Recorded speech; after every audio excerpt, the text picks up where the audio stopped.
All for it. All right.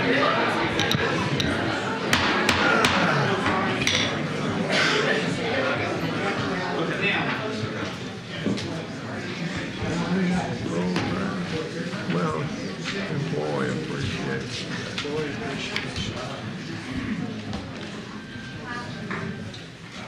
All right, good morning. Welcome to the September 4th, 2024 Tarrant County Commissioners Court meeting. I now call the meeting to order. Tim O'Hara, County Judge. Present. Roy Charles Brooks, Commissioner Precinct 1. Present. Lisa Simmons, Commissioner Precinct 2. Here. Gary Fickus, Commissioner Precinct 3. Here. Manny Ramirez, Commissioner Precinct 4. Here. Constance Jones. The hearers have it. All right, so we have a quorum. Thank you for that. Our invocation today will be led by Hollis Kirkpatrick, the Executive Director of Servants to the City in Fort Worth. Please rise for the invocation and pledges of allegiance. Good morning. Father, we thank you that you're abundant. We thank you that you reign and no one overreigns you.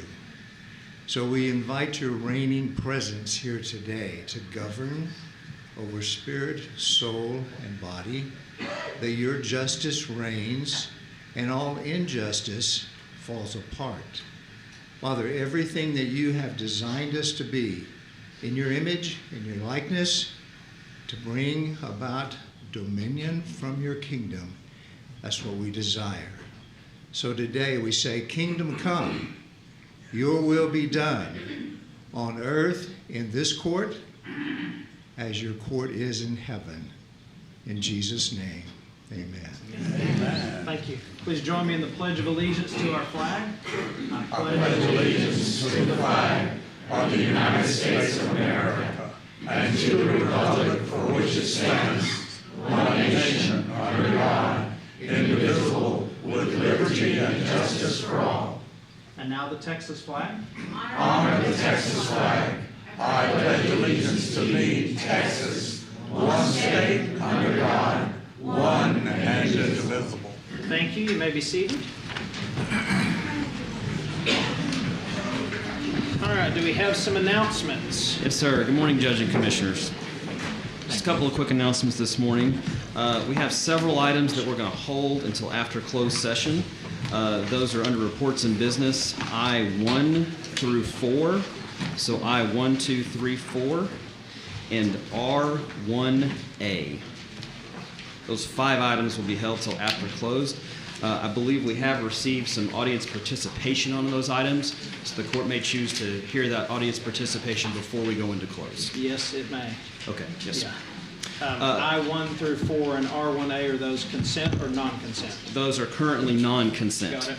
Okay. We do have one item that has been pulled from consent due to audience participation. That is item F, as in Frank, number 1. F1. That's all we have this morning. Got it. Thanks, sir. Thank you. All right, do we have any Commissioners Court announcements? I do not. Is he here? He was here, right? Anything, anybody? I do. So unfortunately, I've got to leave early today. I was committed to speak to TRTC over North Richland Hills, so I'll be leaving here in about 45 minutes or so. There are a couple of items on the agenda that are very important that I don't know if I'll be here when they get to. One of them is in purchasing. It's the Sheriff's Office going out for RFIs for several different programs. I think that it's very important that policies, procedures, and structure in any organization are set in order to be the most professional as possible. So I'm very pleased that the Sheriff's Office has decided to go seek a third-party firm to come in and do a comprehensive review of those policies so that we can ensure best practices are in.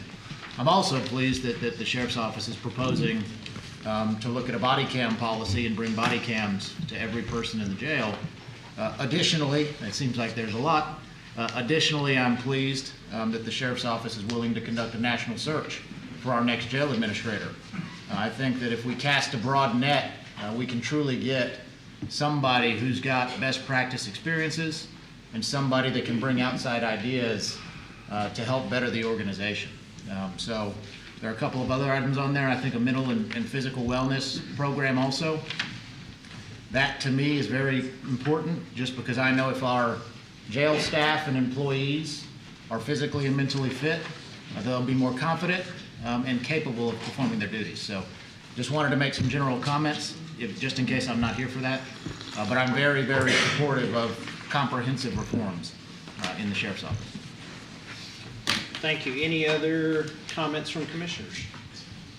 We had our first combined Empowering Seniors and Senior Synergy event on Thursday, and I think we had 2,200 people in attendance, so we had pretty robust attendance, and a lot of people got a lot of services, got a lot of help, had some fun. We had Drew Pearson there, and we interviewed him and heard from Drew, which was pretty fun, and it was a great event, and of course we'll do that again next year under the name Moving Forward of Empowering Seniors.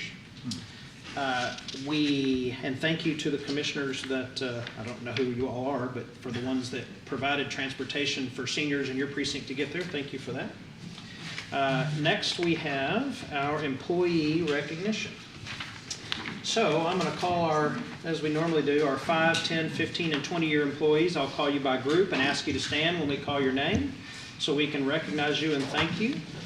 First with our 5-year employees, Paige Bufkin, Melinda Esquivel Brostoski, Judge Megan Fahey, Emily Garcia, Lori Green, Randy Henry, Crystal Hernandez, Daniel Hunt, Tammy Knight, Asuncion Lander Rice, Leon Leeper Jr., that's a cool name, Ryan McDonald, Ismail Montiel, Dylan Morgan, Shauna Morris, Lena Murillo, Justice Myers, Oscar Rodriguez, Nicholas Salas, and Rebecca Tucker.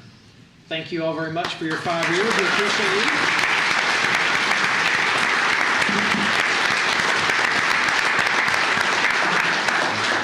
You may be seated.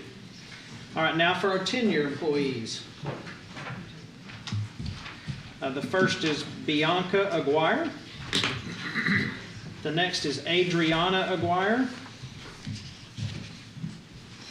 Next is Mark De La Garza, Matthew Donovan, Tiffany Green, Gabriel Hernandez Molina, Jason Kidd, figured he'd be busy during the off season, Say Malone, Cassandra Maddox, Jessica Montoya, Michael Ray, Dale Richards, Elijah Silas, Deirdre White, and Rusty Wingate.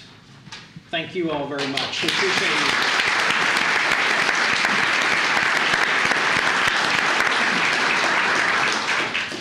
Now for our 15-year employees. Aloysius Amajor? Amajor? Did I get it right? Okay. Star Anderson, Myra Caldera, Timothy Hudenpile, Josephina Moreno, Kirk Moss, and Charles Reynolds. Thank you all for your 15 years. We appreciate you.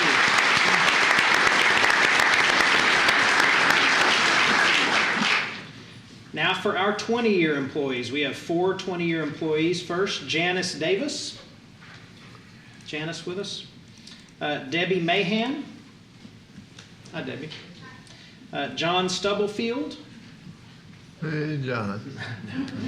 And Daniel Taylor. All right, thank you all very much.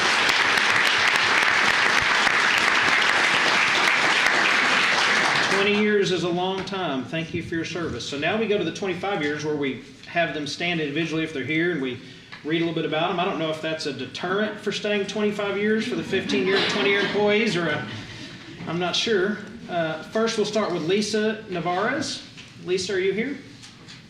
Okay, she didn't make it. Lisa is an assistant court manager, JP number 5. She's been with us 25 years.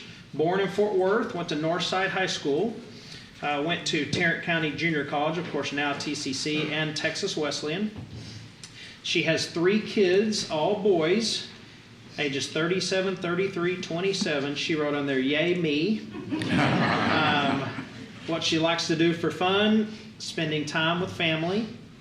Other top job titles she's had, administrative court clerk in same JP5, so she's been with JP5 the whole time. Many memorable moments, too many to mention, and what she likes the most are the friendships she has developed and that her Tarrant County co-workers are like family. So thank you, Lisa, for your 25 years of service. We appreciate you very much.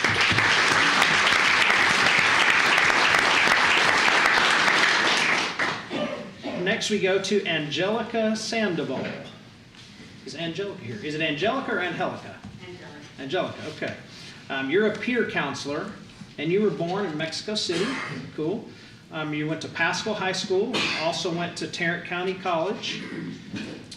You have 4 kids and 6 grandkids, right? Okay, wow. In fact, no one knows about you, her age. So I went and looked it up, and I can tell you what she likes to do for fun is dance. She's also been a general office clerk, and what she likes to do the most is travel, and I'm sure spend time with her kids and grandkids. Thank you very much, Angelica, for your 25 years. We appreciate it.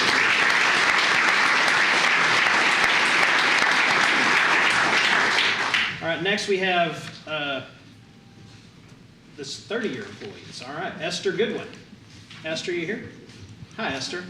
You don't look old enough to have been here 30 years. All right, so you're a criminal investigator for the CDA's office. Been with us 30 years, born in Fort Worth, graduated from Boswell High School. You have an undergraduate degree from Columbia College. Where is Columbia College? Talking about Columbia, New York? Missouri. Oh, Missouri, okay, cool.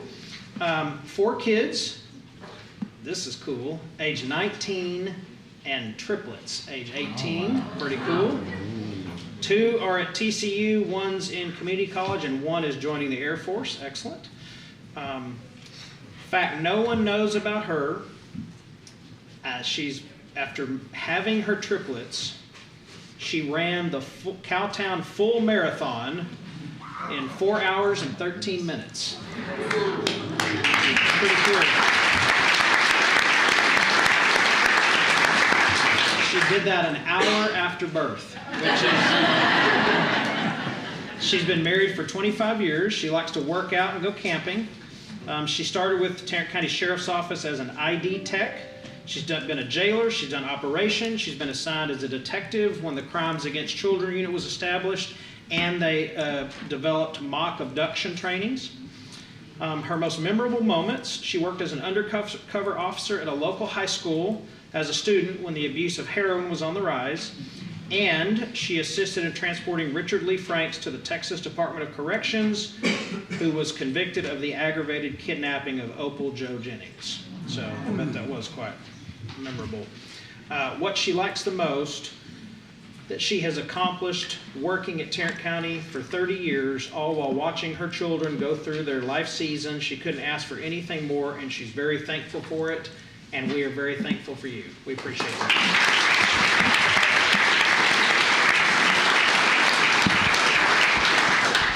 All right, and the last one, we don't have a form, but Mike Hammonds. Are you with us, Mike? Is Mike with us? Well, Mike is with CSCD. He's actually been with us, I believe, 30 years also. And we appreciate you wherever you are. Sorry you couldn't make it, but thank you for your 30 years of service. We are grateful for it.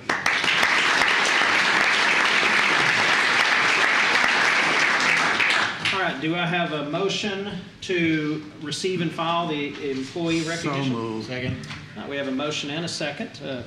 Please cast your vote.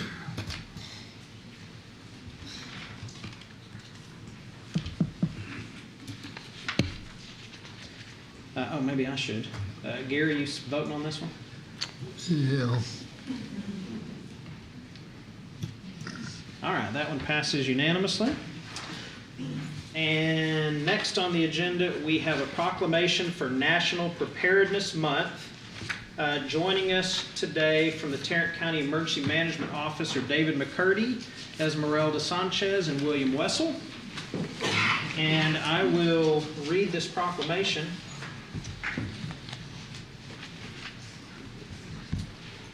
National Preparedness Month, established in the aftermath of the 9/11 tragedy, serves as a vital opportunity for every resident of Tarrant County to prepare their homes, businesses, and communities for all types of emergencies, including natural disasters and potential terrorist threats. Investing in personal, family, and business preparedness can significantly reduce fatalities and mitigate economic losses within our communities. Tarrant County, in collaboration with municipalities, private organizations, volunteer agencies, community groups, and educational institutions, is actively working to enhance emergency preparedness and educate individuals on effective response actions. It is recommended that every Tarrant County resident prioritize emergency preparedness, ensuring that individuals, families, and communities are equipped to handle disasters and emergencies of any nature. All citizens of Tarrant County are encouraged to take 3 simple steps to enhance their preparedness. 1, develop an emergency plan. 2, assemble an emergency kit. And 3, identify key sources of information that will be crucial before, during, and after an emergency. Now, therefore, be it resolved that we, the Commissioners Court of Tarrant County, do hereby proclaim September 2024 as National Preparedness Month, and we encourage all citizens and businesses to create and implement their own emergency preparedness plans and strive to be a more resilient and prepared society. All right, I'll make a motion that we approve this proclamation. Second. We have a motion and a second. Any discussion? All right, please cast your vote. All right, passes unanimously, and I'll come down there and present that.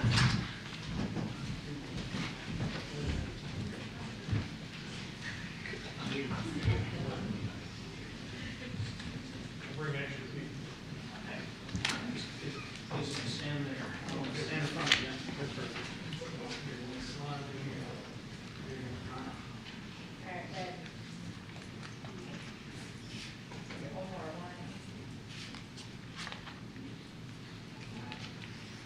Thank you. David, do you want to say a few words? Somebody? Please, thank you. Good morning, everybody. Thank you. Good morning. Hope you got plenty of rain the last few days. I'm sure you needed it. I've been doing emergency management work for, I hate to say this, for 50 years now. And what was good back then is good back now. 3 things: make a plan, build a kit, be aware. Build a kit means have a little kit in your car, at your house, at your children's homes, wherever it is. So if you have to get away, you'll have things like your medicine and some money and whatnot. Having a plan, where do we go, what do we need to do, that kind of stuff. I think being aware, these things are great. You can get all kinds of weather apps on here, news apps. You can get more communication than way back in the dark ages when I started. So those are the 3 things you need to do. Have a plan, build a kit, and be aware. And real quickly, if you don't mind, I'm going to introduce some folks here. Bill Wessel couldn't make it. He's one of my assistant coordinators. Esmeralda is assistant coordinator. And parts of our new team, Sabrina from Public Health, she's still over down there. We're bringing over some emergency preparedness folks. We've got Hannah, Jennifer with the GE, there's Elizabeth, and Emma's right here. So we're going to be working together to put this stuff in there. So anytime you need anything, please don't hesitate. Thank you so much for this. Thank you. Any questions? Okay. Very good. Thank you. Thank you.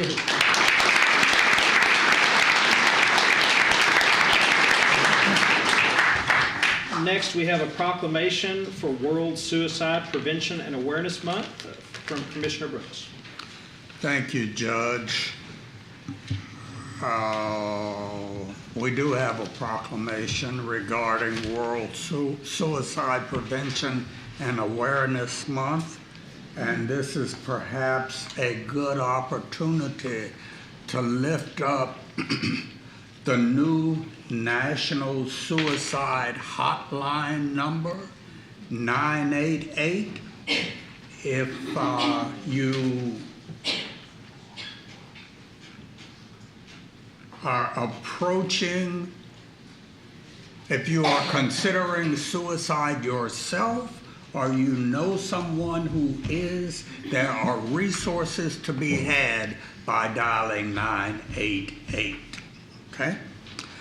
The proclamation reads, whereas suicide is a common occurrence, one that is often stigmatized and not spoken of, and sometimes occurs suddenly without warning or during or after a long journey of mental illness or due to other causes or complications. And whereas Tarrant County wishes to acknowledge the profound grief experienced by families who suffer the death of a child by suicide, the lives of those who have died by suicide, and recognizes that education and resources must be made available to prevent others from this devastating tragedy. And whereas the month of September is recognized as a month of remembrance and awareness of suicide loss and the need for support for those who are struggling with thoughts of not being able to continue to live. And whereas a month of remembrance honors the lives of those who have died far too soon and supports grieving parents, grandparents, siblings, and other family members whose lives are forever altered by the heartbreak of suicide.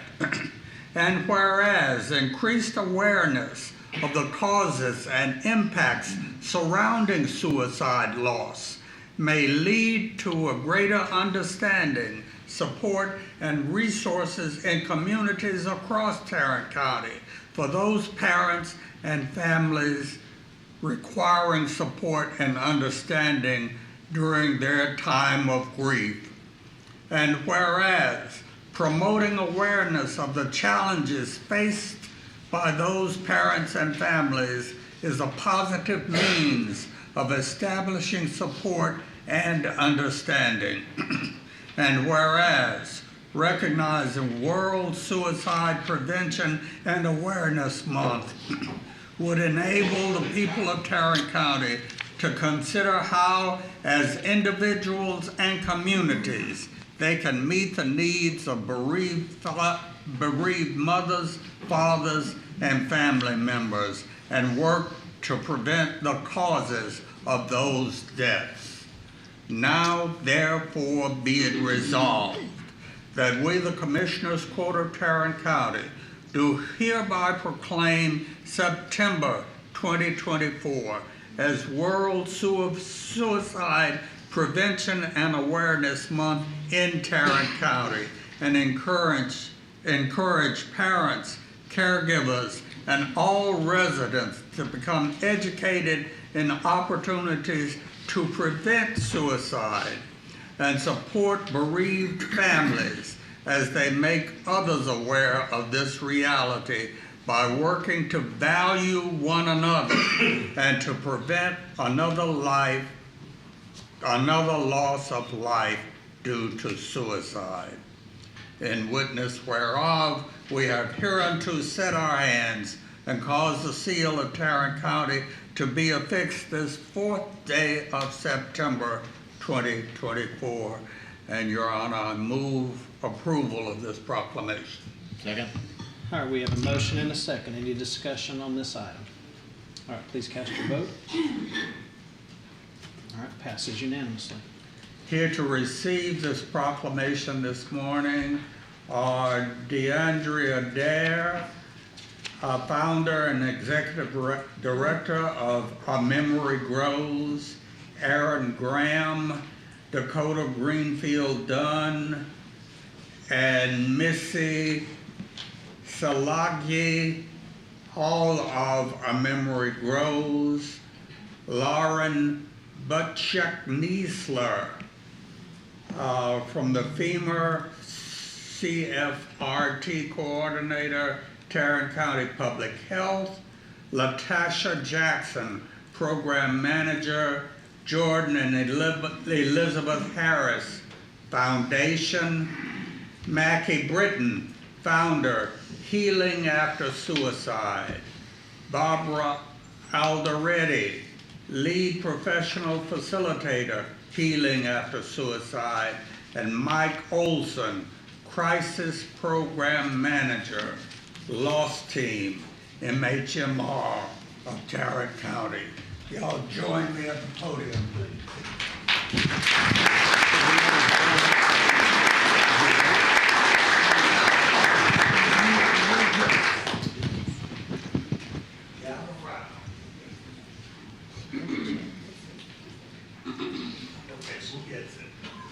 Your smile. Yeah, we already voted on it. I seconded it.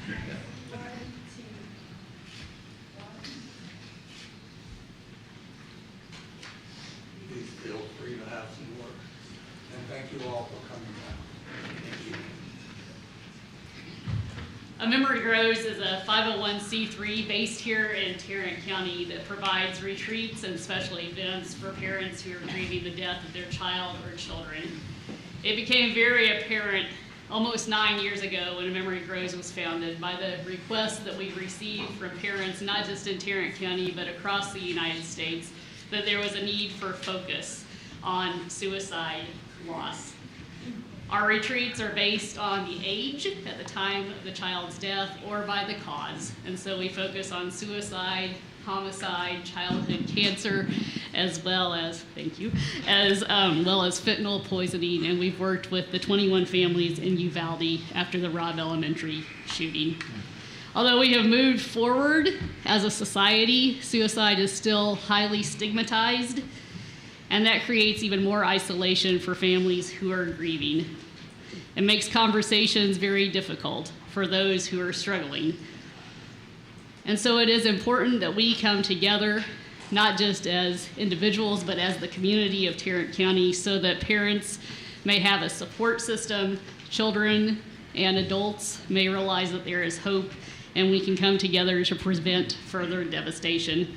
This month has been deemed the World Suicide Prevention and Awareness Month, and the title for this month that was set forth by the International Association for Suicide Prevention is Changing the Narrative on Suicide and Starting the Conversation. Everything begins with a conversation, one where we must look one another in the eye and offer compassion to all, where we can break the stigma and normalize mental health so that all can know that they are valued and all can know that this world is a better place because they are a part of it.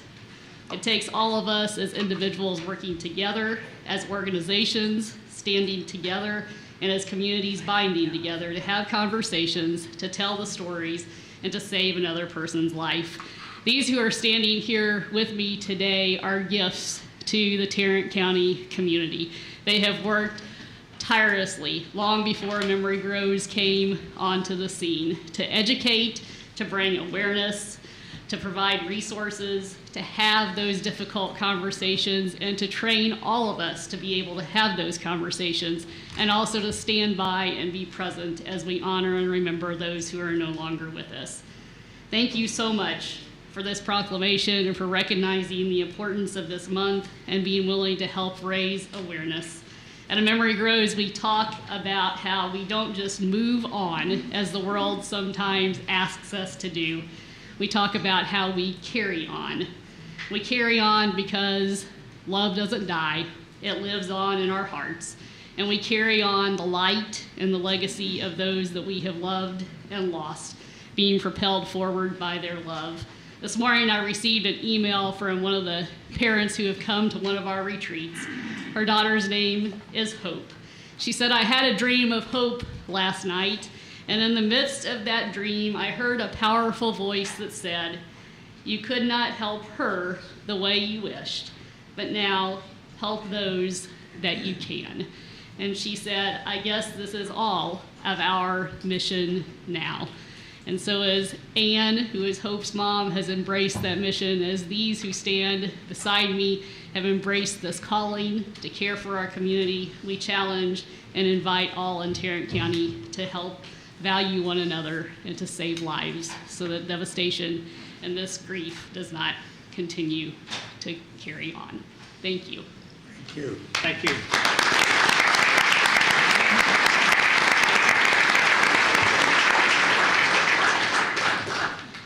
It has been brought to my attention that I did not release the employees after employee recognition, as though that was an accident. That was on purpose. The employees who came for employee recognition, you are now free to go. And there's a reception where? Fourth floor. Fourth floor.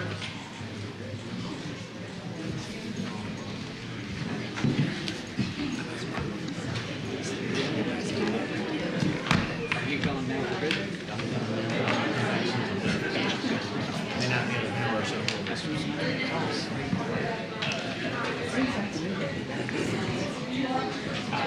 It hit me.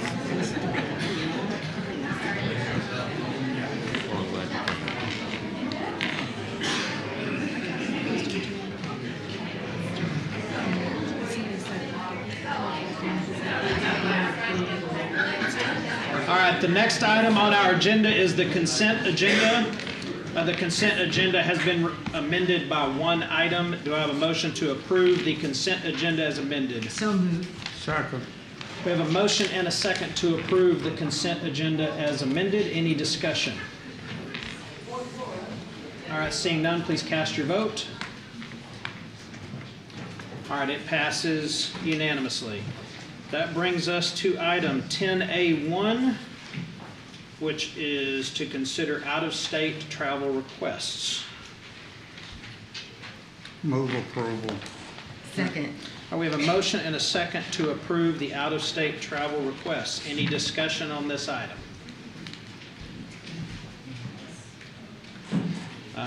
Seeing none, please cast your vote. Let's see, hey, Mr. Wynn, can you just come up here and turn off his mic and vote? So let the record See if I reflect it is remember how to do this. 4-0. And his mic. So it passes 4-0. Okay, that brings us to item C1, budget and risk management discussion and possible action related to fiscal year 2025 appropriation adjustments.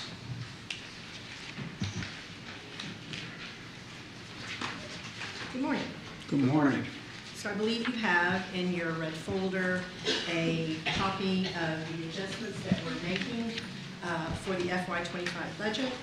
It is for positions that were project positions in the sheriff's office were originally requested, and we did not bring them as a recommendation, but we are now because the positions have offsetting cost. If you look at it, you'll see that we're still having to take some from undesignated to add the grade 16 bond condition clerks to the sheriff's office. And in addition to that, when Ms. Glenn comes up, she will be requesting an extension of these employees in her section for 1 month. And then on October 1, they would become full-time positions if y'all approve this change. Move approval. All right, I'll second it. We do have a speaker.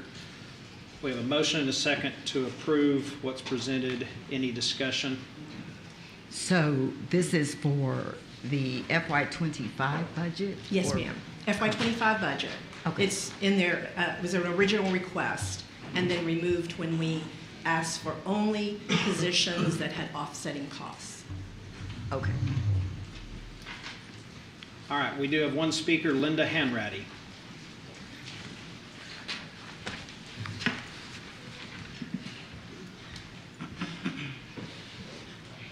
Thank you for this opportunity to speak. This isn't about the sheriff. What I'm concerned about is that the mental health jail diversion center was not funded out of the general fund. I strongly recommend that when the ARPA funds end in April or May, funds be found to continue this important program.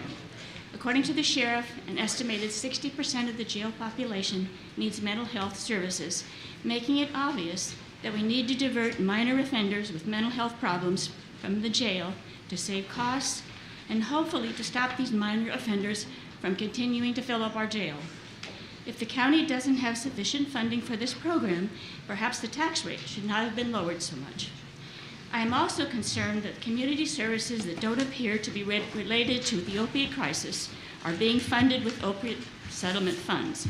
What happens to these community service programs when the opiate funds are exhausted? Opiate settlement funds should be spent to curb our opiate drug problem, including apparently in the Tarrant County Jail, and not fund normal services that belong in the general budget. Treating addicts and reducing the availability of drugs reduces petty crimes, overdose deaths, and jail population.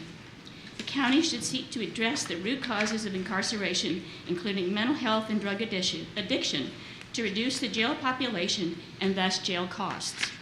The current jail system is a revolving door for some of our most in need population at great cost to our society. Thank you. Thank you. I don't think there's anyone here that wants to get rid of the Mental Health Jail Diversion Center, and they're working on alternative funding, and I fully expect it to come through to continue the operation. We have a motion, we have a second. Any other discussion on the motion? All right, seeing none, please cast your vote. All right, that passes unanimously as well. Brings us to F1, I believe, which was pulled from consent, which is to consider approval of the Texas Commission on Law Enforcement Contractual Training Renewal Application. I will move to approve.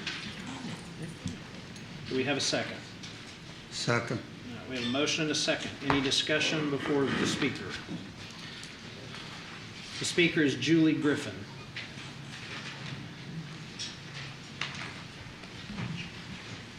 Good morning. Good morning. Good morning. I'm glad to know that this training is taking place under the auspices of the Criminal District Attorney's Office to tailor to specific timing and location needs. I'd like to suggest that this training include for jailers TCOL's 40-hour mental health officer course or something equivalent to it that covers mental health and advanced crisis intervention training. It is evident in the mental health crisis at our jail, the many cases of mental illness being unaddressed and often leading to trauma and death of the person who is incarcerated, that this training or something equivalent in depth and breadth to it is needed across the board for all detention staff. I would also like assurances that jailers are receiving adequate training in crisis intervention, cultural diversity, and de-escalation techniques, which I understand must be completed every 4 years to maintain their license. The circumstances of many of the deaths in our jail lead the public to believe that our jailers are not adequately trained in these subjects. The news that outside experts are coming to advise the Sheriff's Department on training and policies is welcome. I would ask that the training courses descriptions be provided to the public on the Sheriff's Department website. Which courses, for how many hours, frequency of updates. Thank you. Thank you. All right, we have a motion and a second on this item. Any discussion from the court? All right, seeing none, please cast your vote. All right, it passes unanimously. Next, we come to Elections Administration, H1, discussion and a possible approval of early voting sites for the general election on November 5th, 2024. Good morning, Judge, Commissioners. Yes, before you, we're seeking approval of the proposed list of the 50 early voting locations for the November 5th general election. All right, I have several questions. Is there a law that requires us to have 50? There is not. Okay. How much does it cost to have an election site, roughly? Roughly, Open for early voting is roughly over the period of, we budget for estimation purposes, $10,000 a location. And so that's machines, workers, staff, snacks, or whatever. Well, no snacks, but the staff. That's not part of it? No. Okay. The staff, all the materials, paper, everything for the location for the 12 days. So I guess the two questions I have, we have in precinct 1 a voting location, an early vote location, Southwestern Baptist Theological Seminary, and then another one, and they're 0.3 of a mile apart, Why do we Correct. do that? That decision was made in 2019 when they chose to go to the countywide polling locations, when they were dividing up the locations and trying to find the numbers, the exact methodology I'm not aware of because I wasn't here. So the reason we do it is because we did it before? Correct. Okay. Then there's also, you have one at UTA and one at the Arlington Sub Courthouse. Both are less than a mile apart. Correct. And a ton of the housing that UTA students use is actually closer to the Arlington Sub Courthouse than it is the campus. Why do we have two less than a mile apart? The locations both are high volume. The Arlington Sub Courthouse is one of the higher volumes. UTA, out of our locations, generally falls in the top 50% in voter turnout of all the locations. I believe 22, they processed a little over 3,600 voters at that location. So I have another one. TCU, I spoke to a member of the board this morning from TCU. I say that, I'm not entirely sure he's still a member of the board. I know he was, he may still be. And I asked him if he was aware this was happening. He said no, and his words to me were, that seems like a terrible place to have a voting location. So we did a little digging trying to figure out exactly where somebody has to go. They have to park, and it seems like walk a country mile. Public access to that location seems horrific from where it is. Why are we doing it there? That is a location that we used during the 2020 presidential election. They reached out, wanted to help facilitate and getting the numbers up. Because this election, we struggled in finding locations. We're actually 3 less than we were in 2020, and we had lines. So in attempts to get the lines, the thing that we're doing to help get traffic to the right locations is we are going to have the wait times for the polling locations on our website, so individuals will be able to see where it's busy, where it's not, and they can divert to those other locations that are a mile down the road that they're not aware of. So, last question I think I have. We have campuses where you can drive right into the campus, pull right up almost to a door, and get to voting. We have other campuses that have security guards, booths, require visitor parking permits. They don't really seem terribly accessible to the public. So is the purpose here to just have a place at the college? Because they don't seem like they're the best places for the public to go, some of these campus locations. I would need to know exactly which location you're speaking of. I know, like UTA, they reserve parking spaces right there. It's just down the road. I haven't been to every single one of the locations. Obviously, we have 50 here and then another 350 on election day. But those locations, I'm not aware of anywhere where they have to pay for parking. In fact, the only place that I do know where we have to pay for parking is the Plaza building that we use, and we actually validate that parking so they don't have to pay. So at TCU, to get into the lot, it's, according to what we read, you have to have a visitor permit to park in that lot. Historically, in the past, what has been done is they designate specific locations for voter parking, and those are marked, and there is no badge requirement or anything of the nature. Do you have any data for any campus, pick any one you want, that tells you how many people from outside of the campus actually go there to vote? I could pull it. I did not come with that, but I can get it. How would you pull it? We would just simply go and do we could do zip codes at the poll check-ins of the individuals that checked in at those locations to see where they lived and were registered. Okay. Any other questions from the court? Just a comment, and that is that we adopted these college campus-based sites in 2020 to make it easier for those student populations to vote. There are lots of other options for those who are not students at those institutions where they can vote easily. It has worked well for us in that those sites typically have high voter turnout. To eliminate them, I think would be an act of voter suppression. So I'm not attempting to eliminate. I believe having two locations 3/10 of a mile in your precinct away from each other is a waste of money and manpower. I believe having UTA and Arlington sub-courthouse less than a mile from each other is a waste of money and manpower.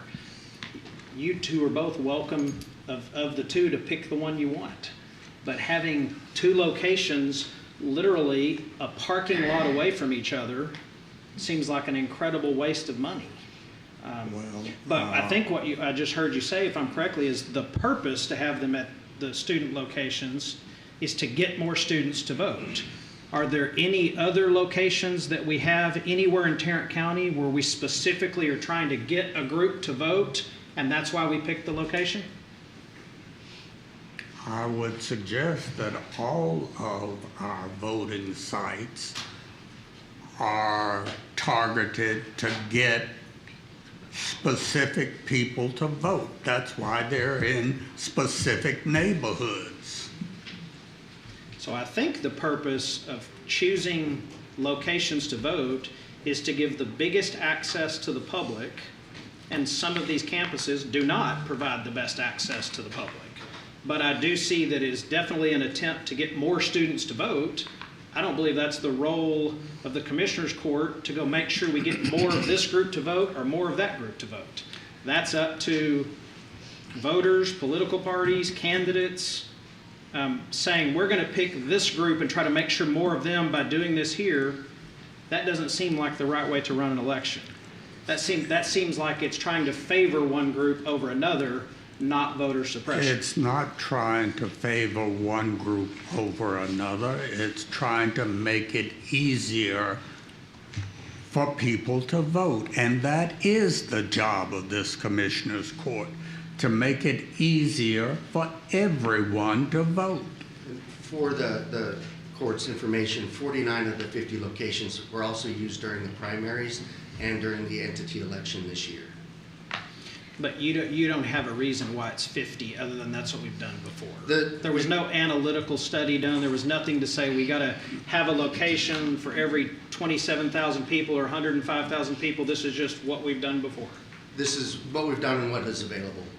Finding early voting locations is a struggle because of the 12 days that's required and the hours. A lot of locations do not want to be early voting locations. And so in an effort to reduce lines and to process voters, we try to get early voting locations to help with that as best we can. So take Keller, for example, where there's a population of 60,000 people, there's lines out the door every single election. What did elections do to try to make it easier for Keller? So if you all remember, it was about a year ago, I went and spoke to every one of the commissioners about getting assistance finding polling locations because we were trying to increase the number due to the mandatory statute and to help spread some of these locations out. Mandatory statute, are you referring to election day? Election day locations, but also we went out looking for more locations in order to, because the population has been growing and the number of locations, even during early voting, has not been increasing in accordance with the population. So I had maps, visited with each one of the commissioners and spoke about where we had locations. I left them with maps of the locations in efforts to try to do that. So you said this is what was available. If we had had 65 available, would we have 65 early voting locations? If we had them available, we would have submitted them and it would have been up to the court whether or not we use them. How many do you think we need? For this election, as many as we can get if we want to process the voters in a timely manner and not have long lines and inconvenience. 100, 200, how many do we need? Early voting, I think if we could get to probably 60 to 70 based off of the numbers and the weights, I think that would reduce it. Election day, I believe we have too many locations, but we are required by law to meet a minimum number on election day. So just so I'm clear, we have too many on election day, but we have to have them to meet the requirement the state passed, but we don't have enough for early voting. That's what you're telling us. To meet the demand, no. Okay, so take, for example, Southwestern Baptist Theological Seminary. How many people voted there last time? I have no idea. Okay. Any other comments from the commissioners? Sure. We do have some speakers, by the way. Okay.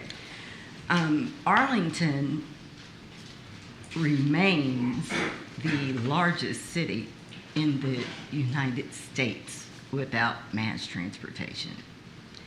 It would take a student that does not have a car an hour round trip to walk from campus to the Arlington Subcourthouse.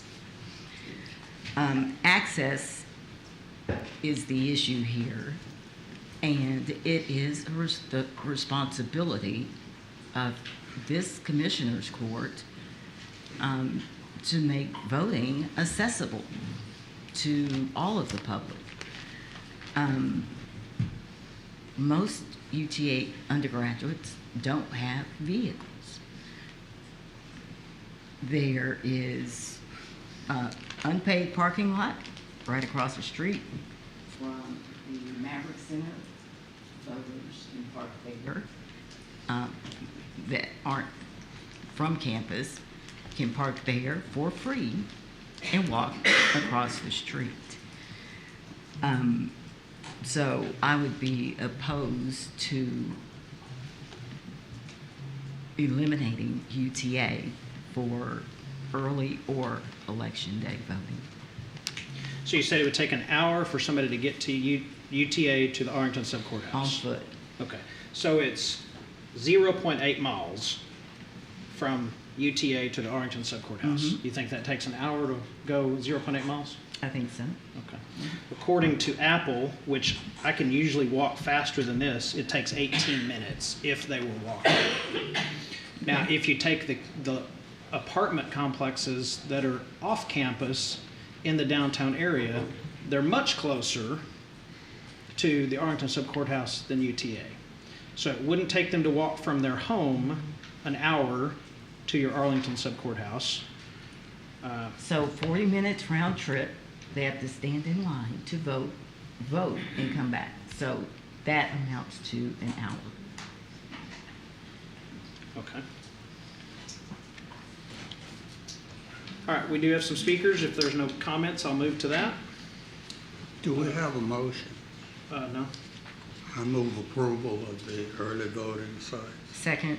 All right, we have a motion and a second to approve the early voting sites. Speakers, first up is Beau French. Following Beau French is Jenny Blunt.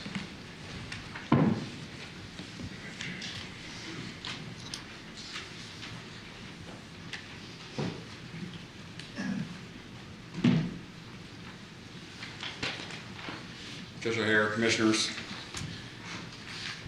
I am here today on behalf of myself and the Tarrant County Republican Party to urge you to review the proposed polling locations for the November election and make several changes to protect the integrity of the election. Keep going. Of the 50 early voting locations, 8 of them are on college campuses. Many of these locations are difficult to access for the general public. And for anyone who is not a college student or staff member, some of them, especially the TCU location, require visitors to receive a parking permit and register their vehicles in order to park on campus near the polling place. This presents an unallowable impediment for Tarrant County voters who are seeking to cast a ballot in the election. At the UT Arlington location, which requires registration as well, the nearest parking location requires visitors to pay to park.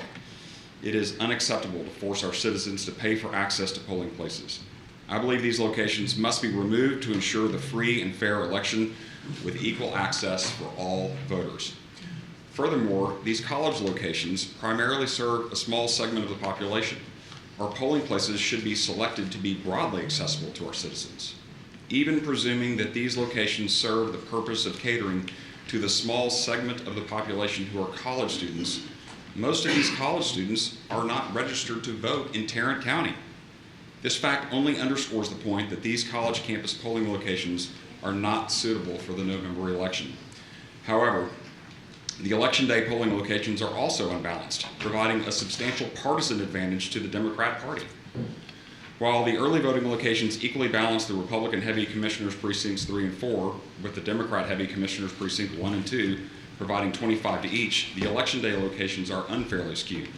On November 5th, Precincts 1 and 2, the Democrat-heavy precincts are given 181 polling locations of the total 350, while the Republican-heavy Precincts 3 and 4 are only given 169. By adopting the proposed list of polling locations, the court would suppress Republican voter turnout by unfairly balancing the number of polling locations. As it says in Proverbs 20:23, unequal weights are an abomination to the Lord. I urge you to avoid rubber stamping this proposal as written and to instead make common sense changes to remove college voting locations and balance the voting locations among the precincts. For the people to trust our elections in Tarrant County and our elected leadership, elections must be balanced, fair, and easy to vote in. Thank you for your time today. Thank you. Following Mr. French, Ms. Blunt, Jenny Blunt. Then we have, I guess that's it. Did I miss one?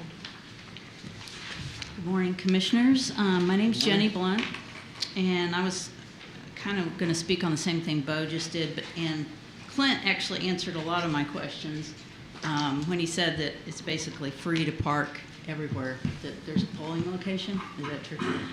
I was going to also bring up the TCU location being difficult to park at because that would be my polling location. So really that's all I had to say is we want to be sure everyone can park easily. As, you know, if they're not a college student, be able to park easily and have no cost. Thank you. Thank you. All right, we have a motion and a second. Any further discussion? All right, please cast your votes.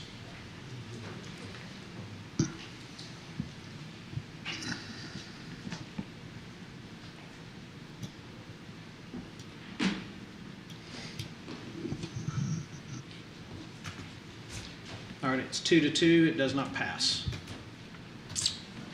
Next item on the agenda. Next item, we have before you approval of the election day polling locations for the November 5th general election. Move approval. Second. We have a motion to approve and a second. Can you tell, I have some questions. Can you tell me the populations of the 4 precincts? Do you know that? Off the top of my head, no, I don't, Judge. Mr. Merritt, do you know that? No, sir, I don't. Okay. My apologies. Can anybody explain why one precinct has 101 locations and not another one even has in the 90s?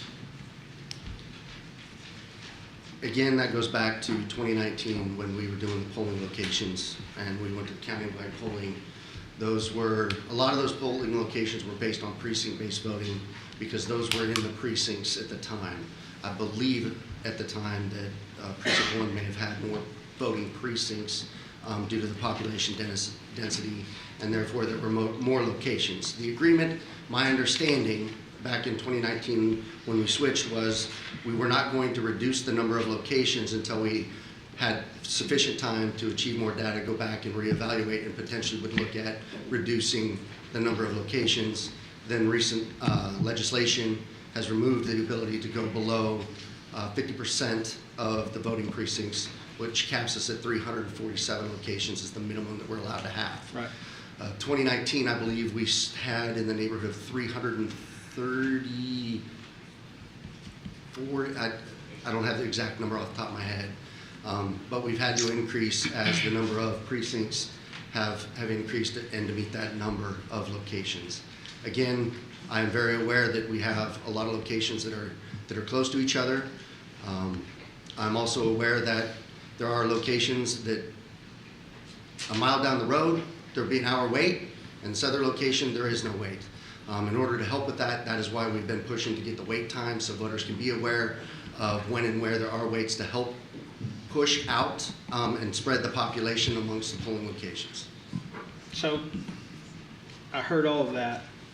Can anyone explain why the precinct breakdown is 101, 87, 82, and 80? Can you explain that? Those are the locations I had available in order to meet the minimum number of locations.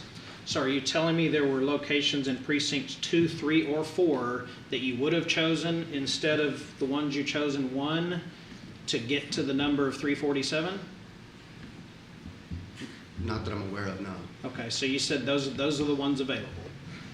I took that to mean that they weren't available in other precincts, that you tried and couldn't get them, so you had to go with 101 in one precinct to get us to 347. Yes, Judge, I went so far as to visit every commissioner in order to try to get locations in their respective areas because of that number that we were hurting. So is that how we do it? Whichever commissioner provides the most, that's how we decide where we're going to go vote? Due to the meeting the minimum number, in order to meet the law, we, unfortunately, beggars can't be choosers. And without available locations, I have to meet that number. Now, if there are other locations that would like to be locations, I would love to have had them reach out to us and so we could look and evaluate. But the pool that we have available to us is very, very limited. All right, we have a motion and a second. Any discussion from the court? We have a person. Yes. The question we have to ask ourselves is, why are we trying to reduce voting? What is the benefit to reducing access for voters? I'm against any subtle attempt of suppressing voting. These efforts to reduce polling places they're unnecessary, and an attempt to gerrymander the vote. I don't know what this discussion is about. It should be about access, not cutting polling places. Is it gerrymandering to have in one precinct 101 voting locations and in another 82? Is that gerrymandering? I listened to his explanation, and it makes sense to me. Now, he has been in his position about a year. I would like to give him an opportunity to assess things and fix them if necessary. And I would like to see equal representation on Election Day in our precincts. So perhaps we should all have 101 polling places.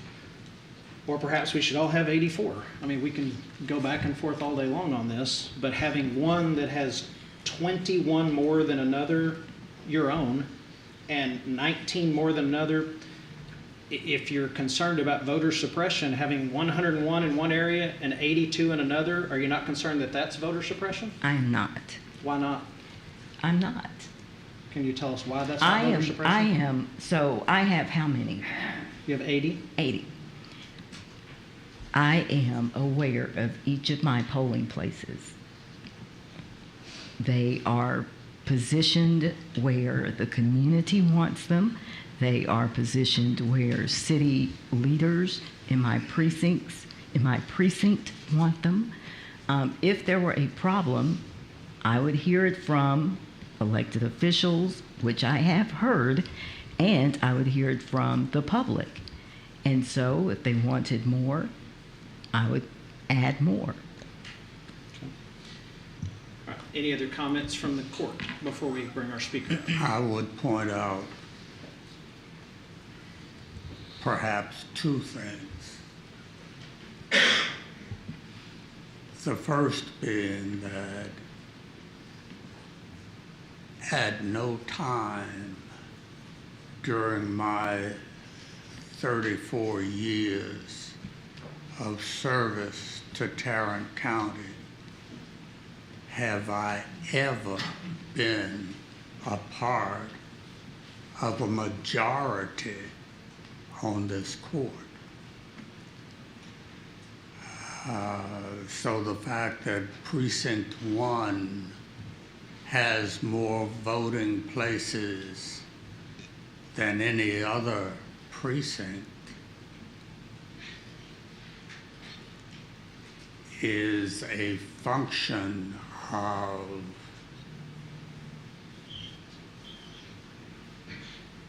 the majority vote of this court,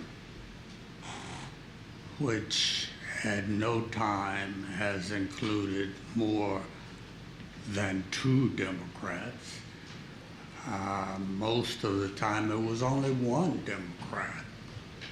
So there must be other reasons other than party affiliation for why there are 101, or whatever number you said, voting places in Precinct 1.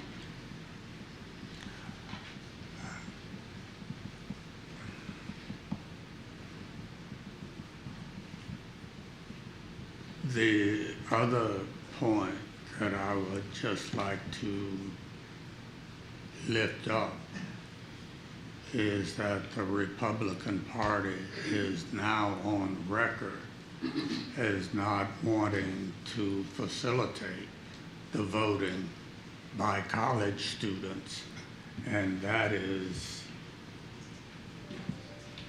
an abomination. And if that's what was being said or argued, I would agree with you, but it isn't. That is exactly what was said. No, that's not what was said at all, but we can agree to disagree or just disagree. All right, we do have a speaker. The only thing they filled out was Eliz. Is there somebody here named Eliz? I'm speaking to the next item.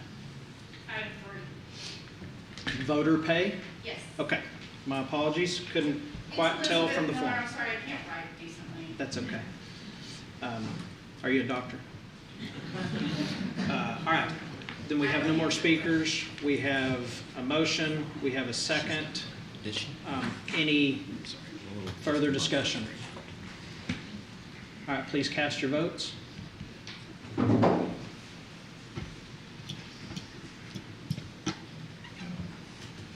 right, it passes. The election day passes 3-1. Thank you.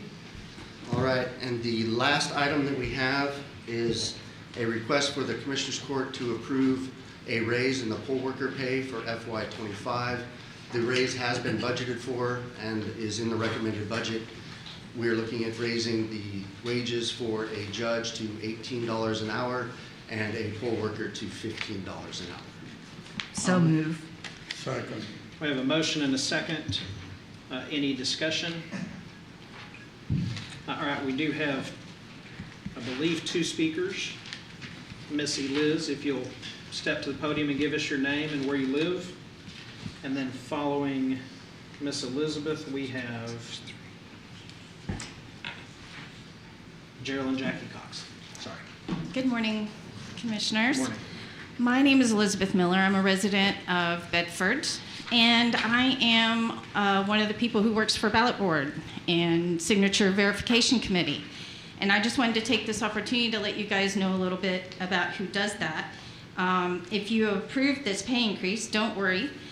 We'll still be less paid than Dallas County and a lot of other places, so we'll still be a low-budget town, but with high-budget results, hopefully.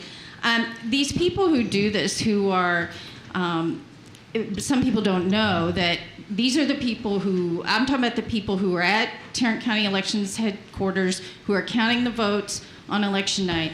They are appointed by the parties, and they are the people who are overseeing. They work in teams, mixed teams between 2 different parties, and they are the people who approve the election results. And so you're paying, these are the people we're talking about paying. You need people with integrity. You need people who have been approved by the parties, who've made the list, who haven't showed up before and ticked off people from the other parties who say, no, not that person, they misbehaved. You need people who are smart enough to do it. You need people who can go through the drone of the work. It's not the most exciting stuff. You need people who can get along, people who are cool with showing up for maybe not at all for months for work, or they may be there from 9 in the morning. I've been there till 6 a.m. the next day after elections.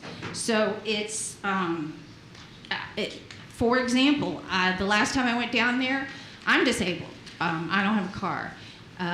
Catholic Charities isn't willing to come get me in Bedford and take me to Fort Worth. So I have to Uber over there, and then I was there for 2 hours, and then I Ubered home. So it cost me more to go then I get paid. Now, people like having me there. I'm a libertarian, so I'm sort of a utility outfielder in the room. Hopefully I'm helpful that way, Glenn. So I just wanted to give you guys an idea of who we're talking about and give the public an idea. And I would encourage everyone who's worried about voter suppression to help staff the election. I encourage everyone who's worried about election integrity to help staff the election. I encourage everyone who's worried about voting locations to help find voting locations. It's a tough gig. Hopefully you guys realize this by now, and I thank Clint for all his hard work. We work together well. I just wanted to give you guys an idea of what you're voting on and who these people are. And I would love a chance to speak to the commissioners. I happen to be a lawyer, and there are some things that I think the county and other counties, not unique to Tarrant County, are inadvertently doing that are a violation of our civil rights a little bit and inappropriate use of funds, but we can talk about that later. I'm not trying to call everybody out. Thank you. Thank you. Ms. Cox.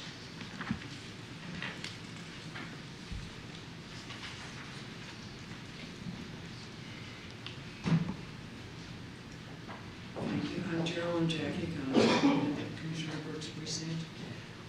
I am a former election worker. I don't do it as much now as I once did because the hours are really long. But it's a labor of love for the people who do it. They work very hard at it. They're very devoted to it. But there are fewer and fewer who can keep up with the hours. And so you're probably going to have to pay more in order to attract people to work on what is really kind of a short-term basis under circumstances that are trying, because if you have to be there at 7 in the morning and you can't go home until after 7 at night, you had a really long day. So I suggest that you adopt the recommendation and raise the pay. We need the workers. Elections are very important to the maintenance of the democracy. Well, that's how we have a democracy. Without elections, we wouldn't have a democracy. We need to do what we can do best to make them work well. So please do give the pay raise that's requested. Thank you. All right, we have a motion and a second. Comments? I do support the pay increase. I wish it were more, because Dallas, our nearest peer county, pays over $18 per hour for their election clerks and $24 per hour for election judges. So that's $5 to $9 more per hour than what we are proposing. Another element that has not been sufficiently discussed is pay differential for alternate judges who are trained and ready to step in for election judges. Currently, Tarrant County's alternate judges are paid the same amount as clerks. And I would love it if we could have a bonus for bilingual clerks. In my precinct, we have a high number of Hispanic voters and Vietnamese in our electorate. So I would support bonuses for those. But this is an important step in the right direction, and I support it. All right, any other comments from commissioners? All right, seeing none, we have a motion and a second. Please cast your vote. All right, it passes unanimously. Thank you, Judge. Commissioners? Question, Yes, sir. Question 2. when do we have to pass the early voting sites? So we have 3 cities and 4 ISDs that have tied into this election that are required, since they're contracting through us. My understanding is we have to have the locations posted 60 days in advance of the election, which would be Friday. So to clarify, I was on the phone yesterday with the Secretary of State's office, with who I believe is the lawyer for the Secretary of State, and was told that if we got any of those election day or early to them within 2 weeks. There is no penalty, there is no issue, there is no nothing. Get them in as soon as you can. That's correct, judges. The county, we actually, I think it's 21 days out that we're required to post. It's the entities that we're supporting that have that 60-day timeline. All right, any other questions? All right, next we have I-1, 2, 3, 4. We will not discuss as a court or take action on those until after a legal briefing, but we have some speakers. So you are welcome to come up and speak now on this issue if you would like. It's the way it's written. I'm just going to call you all out in order for all of it at one time. Julie Griffin, and then Robert Van.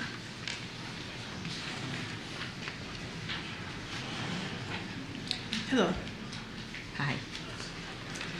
I am speaking in support of the applications for voting registrars, a nonpartisan government service to be reinstated inside county facilities, and as specified in the proposed amendment to the facility policy and agenda item 10R1A. For the past several weeks, I have seen, and I imagine all of y'all have seen, a lone registrar at a table in the 100+ degree heat performing this essential and needed public service outside this very building. On the face of it, it seems almost punitive. Even an intentional pressure to not have the service at all, and to lower the likelihood of unregistered folks becoming registered voters. It is also unsafe to force a worker performing a government service to stay out in that heat. Please do your civic duty and bring these folks back inside. Thank you. Mr. Van. Following Mr. Van is Perla Bajorquez.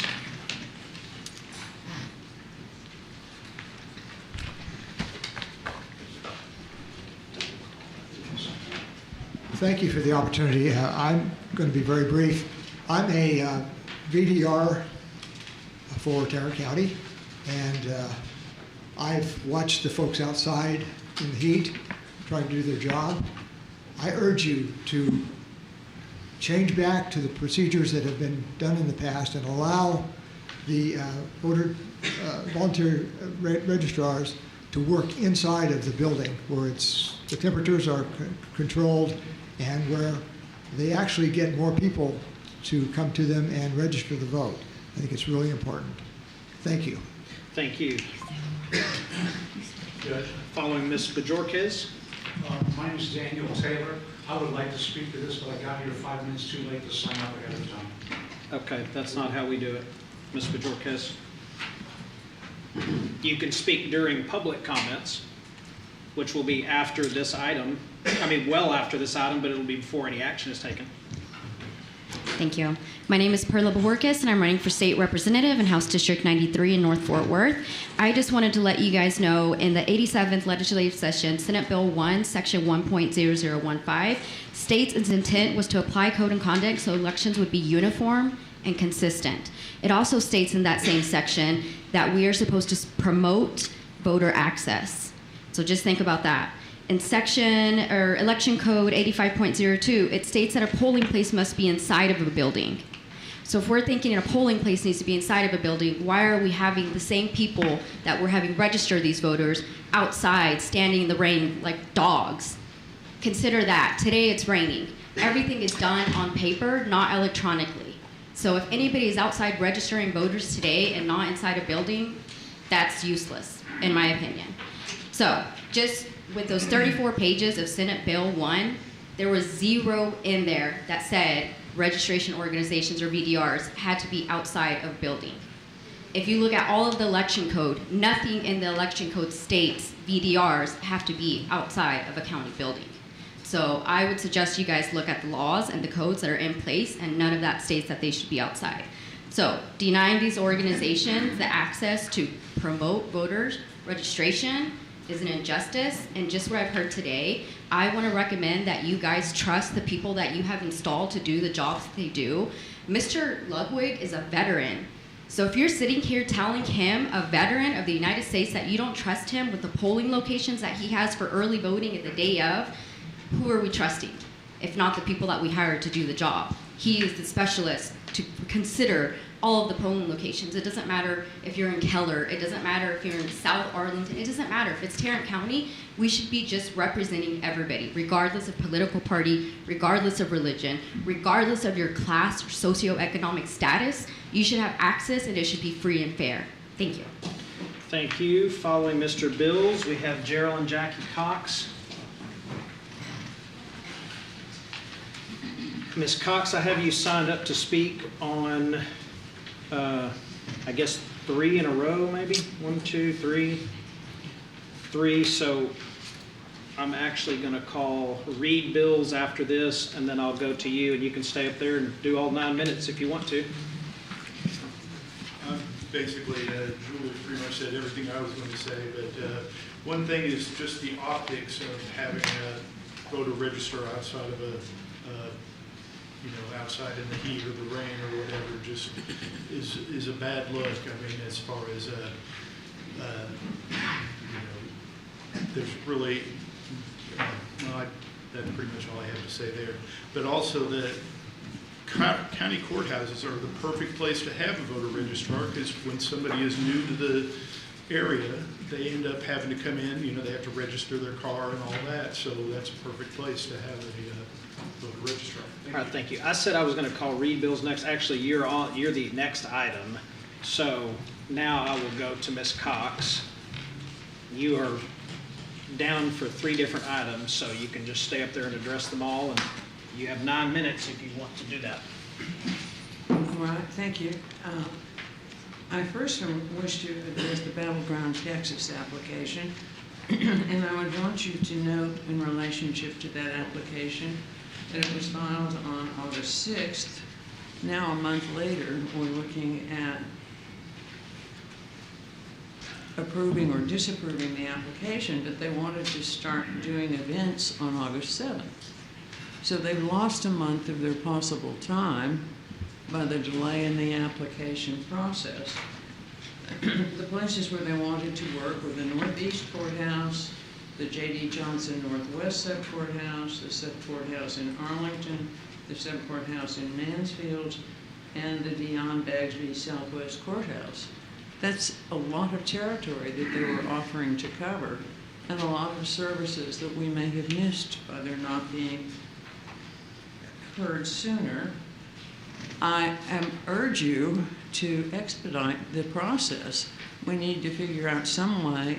As I understand it, the people who first were to review this were Mr. Almaguer's division, and then it went to Mr. Merritt, for Mr. Merritt to decide whether something was worth bringing to you all or not. And then finally it comes to you. There's only a month of voter registration left.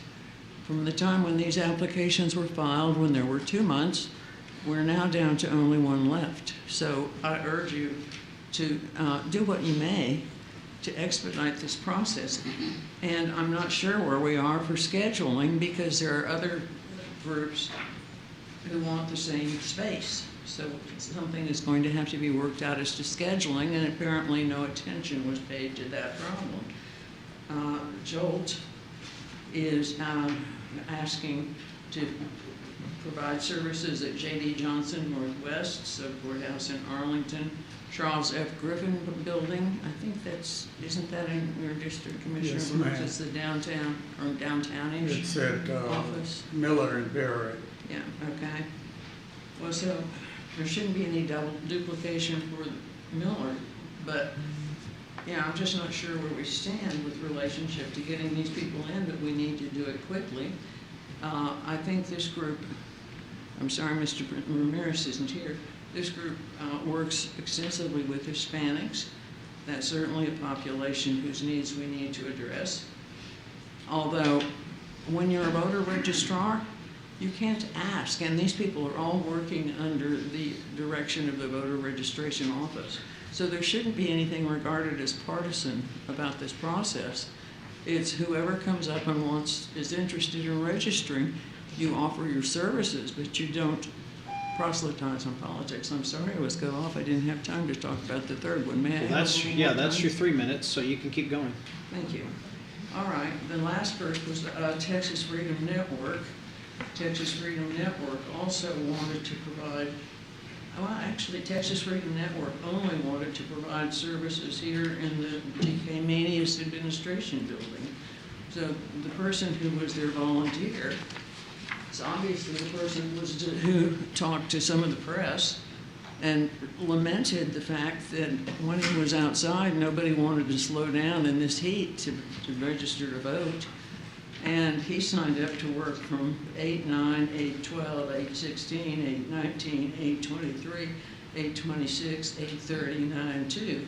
All of those dates have passed. And I think he was here pretty regularly, but it was pretty miserable to be outside in 100-degree heat. And I think that is a punishment for people who are performing a service for the county that the county needs. We need to have somebody doing voter registration, and this is done free. So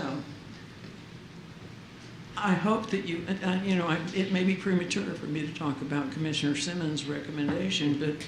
Well, are you done with the last item? You know, all I know is that we need to get to this as quickly as we may. I urge you to vote yes, accept every free service you can get from these people, and thank them for it, and make it as easy for them as you may, and let them know what they have to do to get in quickly if you can. Thank you. All right, well, hang on. So you can... I'm finished. You're done with that item, so now you can do the All right. facilities use one. Thank you. You can do that one now if you like. Pardon? The facilities use policy, Yes, that's, well... Is that- all right. are you still wanting to speak on that? The facilities use policy is, as I understand it, designed to recognize the fact that voter registration is in fact a county function. This should not be treated as a non-regular use. It's not regular in the sense that it's not constant, but there will be elections on a recurring basis. You can predict them. They happen every 2 years. Sometimes there are special elections in between for bonds. We have elections, and we need voter registrars for each election. So I urge you to vote for the amendment that will make it clear that these people are entitled to use of our space, and work out whatever you must in terms of scheduling to help them do it quickly. But I thank Commissioner Simmons for her insight into this and for her efforts to make it easier. Thank you. thank you. Now read bills.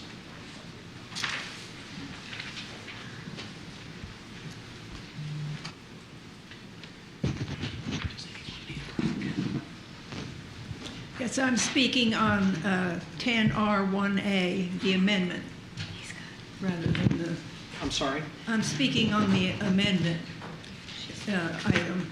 Yes. Okay.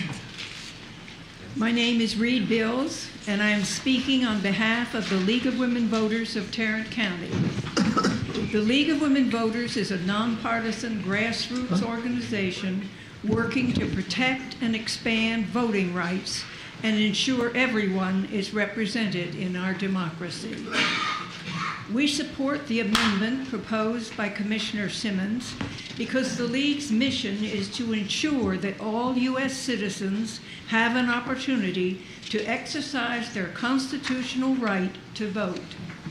The facilities policy, as written, would limit access to this right by barring voter registration within county-owned buildings. Government buildings, such as those owned by the county, are public property, paid for by our taxes. Voter registration is a public service, and the public should always be welcome inside county buildings to take advantage of this service. The county is charged by Constitution and statute to serve the public and implement an election process, including voter registration. The elections office under your jurisdiction effectively deputizes voter registrars to carry out this duty. Registering voters is clearly governmental in nature and therefore a regular use activity as defined in the Tarrant County Facility Use Policy. Approving the proposed amendment will ensure that Tarrant County complies with the laws of the state of Texas. All right, those are all the speakers we have on those items. We will now move to K1 under Human Resources to consider extensions of project employment for the Sheriff's Office and criminal courts. Ms. Glenn.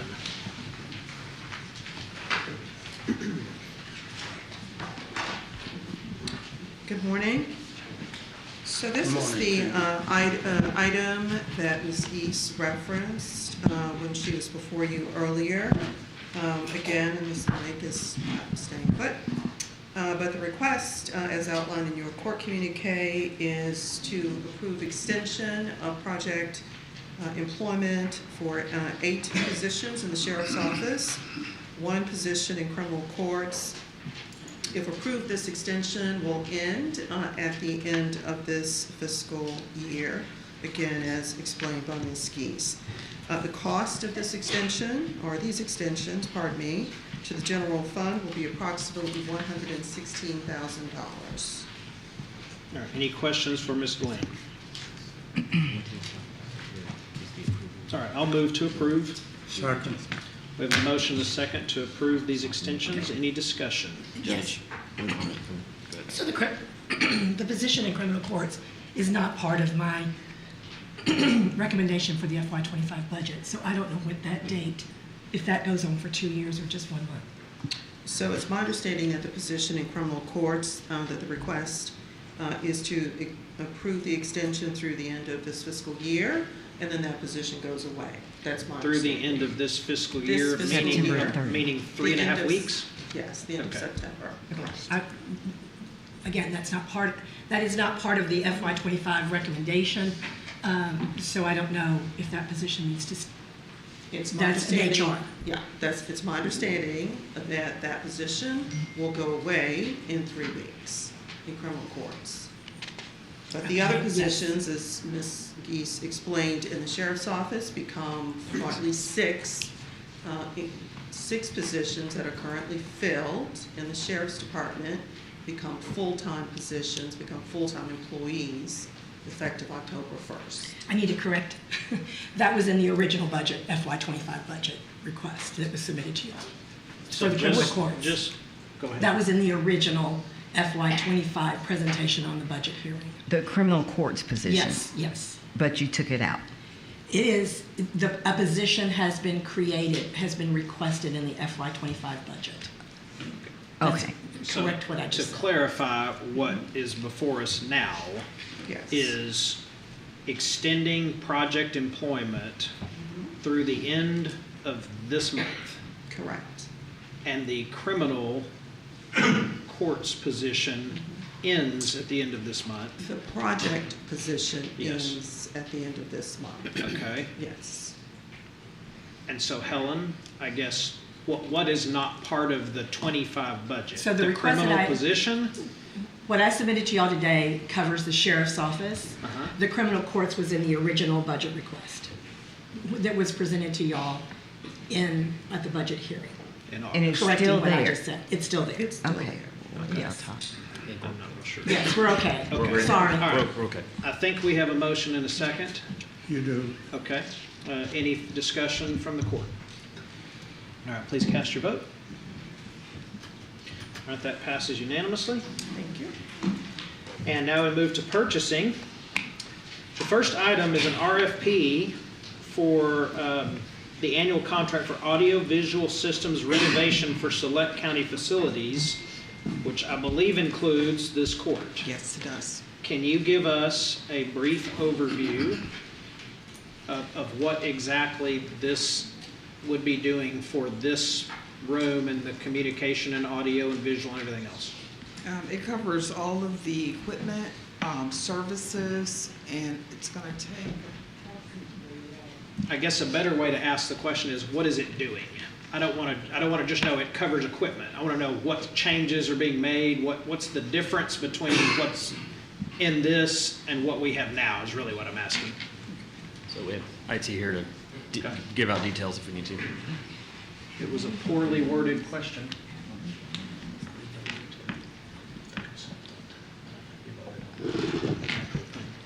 Good morning. So this program will upgrade the entire audio-visual system in here, which will include better displays, better microphones for each of you. It will include a speaker here in the podium. It will include ceiling-mounted microphones to provide better sound quality, new speakers across the back of the room to allow better hearing. And why would you have microphones in the ceiling? That's... We trying to pick up chatter in the audience? Is that what we're trying to do? No. Speakers up here, the quality of the I understand speakers- what speakers are up there. You said microphones. I'm sorry, microphones? Yeah. The quality of the microphones that will be used, I've used these in conference rooms all over the world. The quality that they're able to pick up will increase what you will hear and what people online will be able to hear when people are standing up here at the podium. You won't have this microphone necessarily in people's faces. Okay. Touch panels, it will allow better control of the audio visual. Somebody will be able to actually adjust the sound quality or address issues from a touch panel sitting in the audience as opposed to sitting in the room behind us there. It includes similar upgrades in the Family Law Center in case we ever needed to move Commissioners Court to that building. And in addition, it also includes a mobile unit in case of an emergency we ever had to move Commissioners Court to an alternative location. Is it going to address the way we sometimes say, sorry, we have to start over and reboot? Yes. And we have to sit here while that's waiting? Yes, it will. Okay. That's on incredibly aged equipment. All right. I can say from my own experience, being a wearer of hearing aids, that I find the current system wholly inadequate because I can't hear or understand a lot of the speakers that come up to this microphone. I understand that I'm a short timer and I'll be gone by the time they put this equipment in, but it would be a great improvement and it would be a help to anybody in my situation who counts on hearing aids to enhance the ability to hear. The RFP itself, if it's approved today, it goes out. When are we anticipating that you'll bring this back for us to choose a vendor? This is approving the vendor? Yes. Yes. Yeah. Okay. And approving the contract and bonds. And then when do you believe this will, this is all going to be fixed up by when? So let me help with that. So we've actually aggressively gone over the schedule to do our best to minimize the number of times, if any, that we would have to be out of Commissioner's Court. What we're working with the vendor on right now, subject to the court's approval today, is getting the equipment in time. But our intent is after our second meeting in December, that very next day, we would allow the contractor to come in, start demolition, and then renovations of everything. It looks like schedule still being finalized, but based on that, what we would probably do is move Commissioners Court in January to the second and fourth Tuesday instead of the first and third to give the vendor some additional time in order to actually finish this out. We're setting it up so the Family Law Center will actually be hopefully done first. So if for some reason this courtroom is not ready for the second Tuesday in January, we would move over to the Family Law Center to a system that had already been commissioned and tested. Okay, great. Again, I'll be gone. Yeah. Close, though. It's close. All right, have we made a motion on this? Well, I'll move to approve if we haven't. Second. We have a motion and a second. Any further discussion? All right, please cast your vote. Passes unanimously. Next, we move to 2. Let me just look at this. This is our annual contract for broker of record for budget and risk management, awarding to Higginbotham Insurance Agency.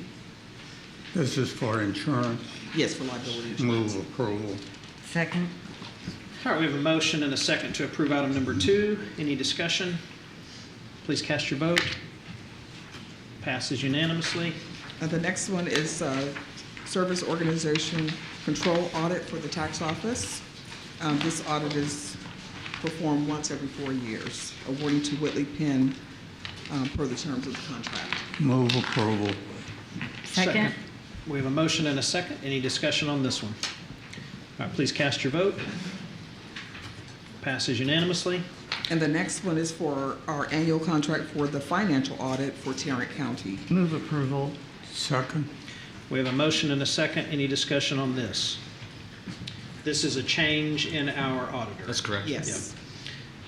All right, with no discussion, please cast your vote. Passes unanimously. Item 5. The next one is our annual contract for dispute resolution, case management solution, and maintenance. Move approval. Second.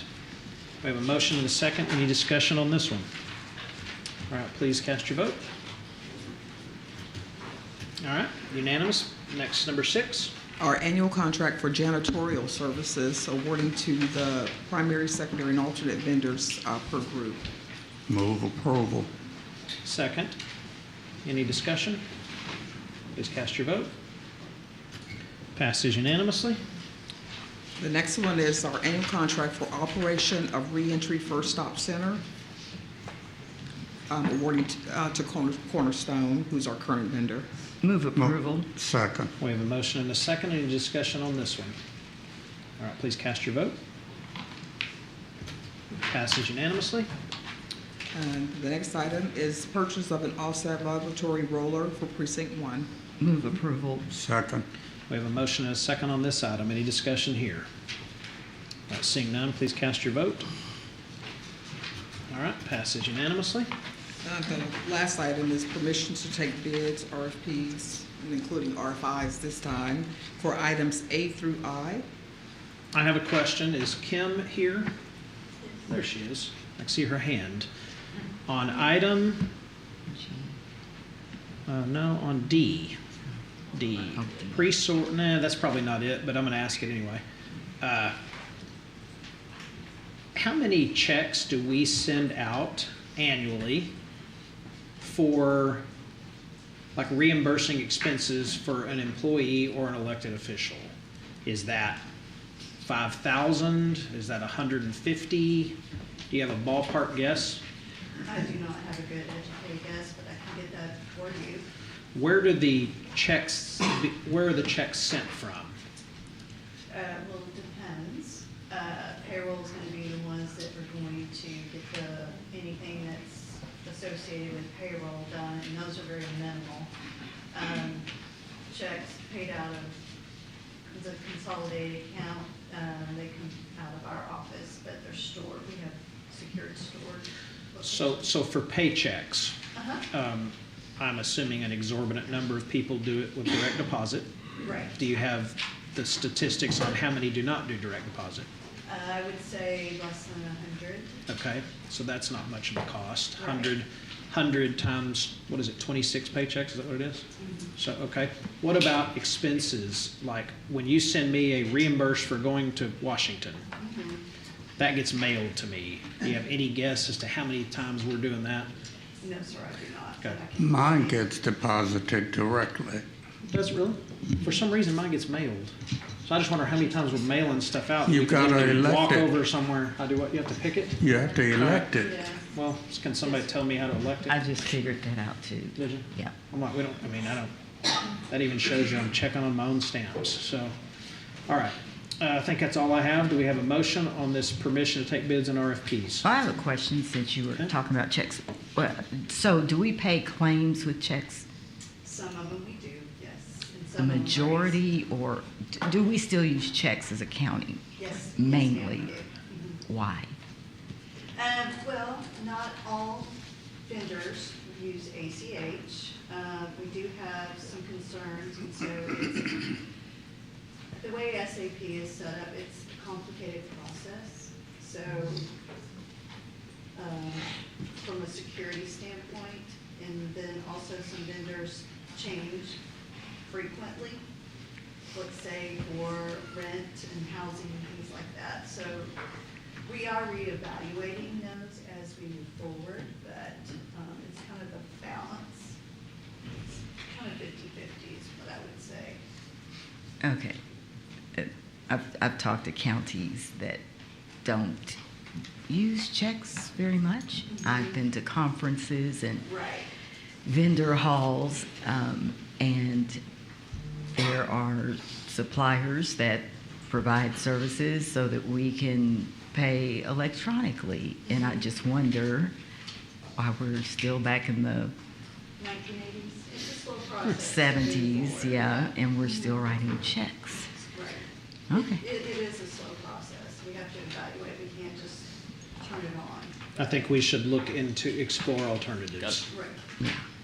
I move approval for permission to take bids and RFPs. Oh, I've got something, sorry. But second. Oh, you got something else? All right, so we have a motion and a second on the permission to take bids and RFPs. So I have a question about G. Is Chief Gabbard here? Yes.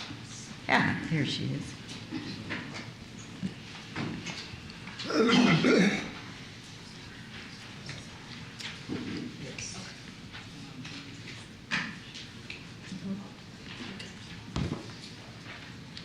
Thank you, Chief. I am supportive of each item here. I just have questions. Because there obviously is a newly determined need for all of this. Am I correct in assuming this consultant would be looking at elements like the general orders and SOPs? So many of the items that are mentioned in the RFIs today are things that have either been projects that are in the works for months or years. We're hoping with this new court that is interested in kind of going outside the previous comfort zones that some of this would come to fruition for us. Policy is one of those things. SOP and general orders are not the same thing. General orders kind of over-encompassing. We have hundreds of SOPs. And the general orders, once those go into place, would have to align with those. So not new really, but we would like to have a consulting company available to us to look at what's currently in place, to review anything that we would put in place in the future, including general orders that have been worked on in the last few years. And we've been working on revising and updating policy over the years. We have hundreds of them, like I had mentioned. Many of our standards, because unlike a regular police department, we also have the jail that we have to keep in mind, which is mandated by the Texas Commission on Jail Standards. Many of our standards go above and beyond. For example, when it comes to jail standards, general checks of inmates are mandated by jail standards at 60 minutes. Our agency does it at 40 minutes. Suicidal checks are mandated by Texas Commission on Jail Standards at 30 minutes. Our agency does it on 10-minute checks, which equals about 80,000 checks a day. But we continue to revise. We'd like a company to come in and look at it and say, you're either good or you need to update, or yes, these are good to put in place. That's what we're asking for today. Okay, so back to the SOPs and general orders. And you mentioned it, so I understand that there are some SOPs on the shelf somewhere. Will those be taken off the shelf? They were, an update began a couple of years ago. No, SOPs are not on the shelf somewhere. What I believe you're referring to is the project that began to work on best practices, which includes putting a general order in place. Not all agencies have SOPs and general orders. Some do, some don't. Our agency, for decades, has operated on policy, SOPs, that sort of thing, without an over-encompassing general orders. And Sheriff Wayburn wanted to bring that to the table a few years ago, and that project began to align us with best practices. That, I believe, is what you're talking about, is on a shelf. It's in draft form, trying to actually make sure that we do this appropriately, that it aligns with everything we need to align it with, that it aligns with our SOPs, and that we're brought forward to best practices. Okay, so would you ask this consultant to start with what you have drafted, or start over? Oh, no, we wouldn't start over. Okay. No, ma'am. All right. That would be a lot of wasted work for a lot of people. Yeah, I would think. And so the body cams, I'm super interested in that. We're talking body cams for detention officers, correct? Yes, we've been looking at body cameras for a while. We had focused originally kind of more toward the operations because we already have some systems that maybe we could work with on that. So we would like to expand that to see what it would look like for the detention division. We're a very large division, kind of a monumental project, but we'd love to see what somebody has to offer out there. Okay, thank you. You're welcome. All right, we have a motion and a second for approving the permission to take bids on RFPs 9A through I. That was your motion, right? Yes. Okay. Any further discussion? All right, seeing none, please cast your vote. All right, that passes unanimously. Thank you. R1 is being held pending the legal briefing. Now takes us to appointments to boards and commissions. Do we have any appointments to boards or commissions from the court members? All right, seeing none, we move to claims and addendum. Move, that's an, Oh, is that consent? That's consent. consent Yes, sir. item. All right, we then go to the briefing.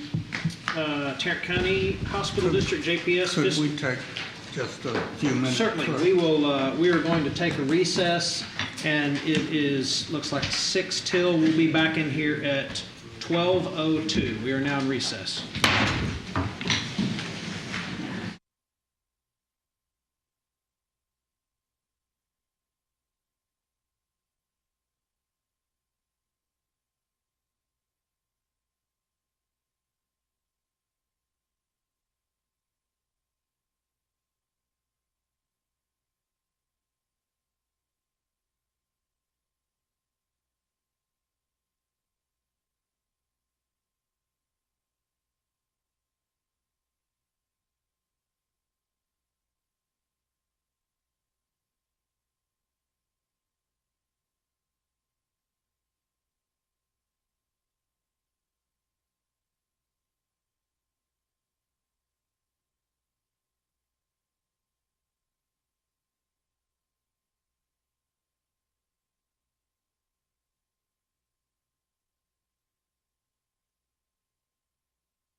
which they gave us.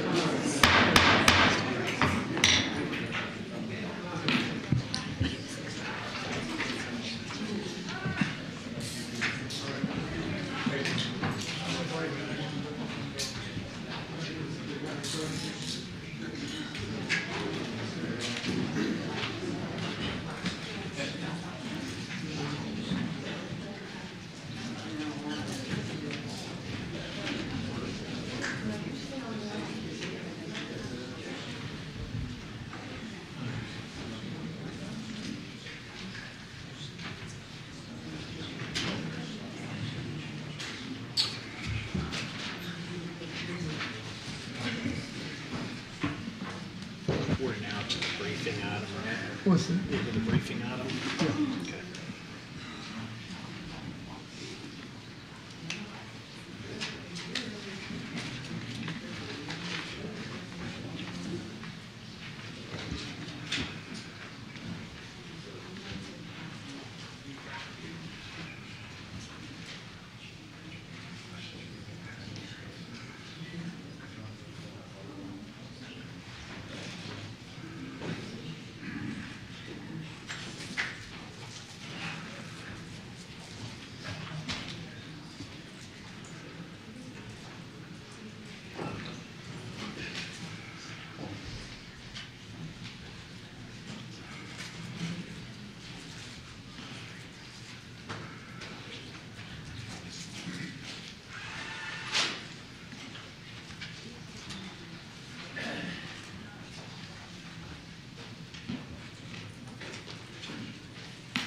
Okay.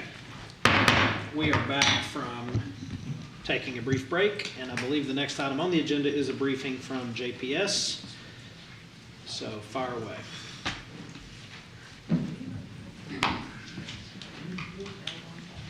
Morning, Judge and Commissioners. Actually, I guess it's good afternoon. I want to thank you all. It's an honor to be able to speak with you today.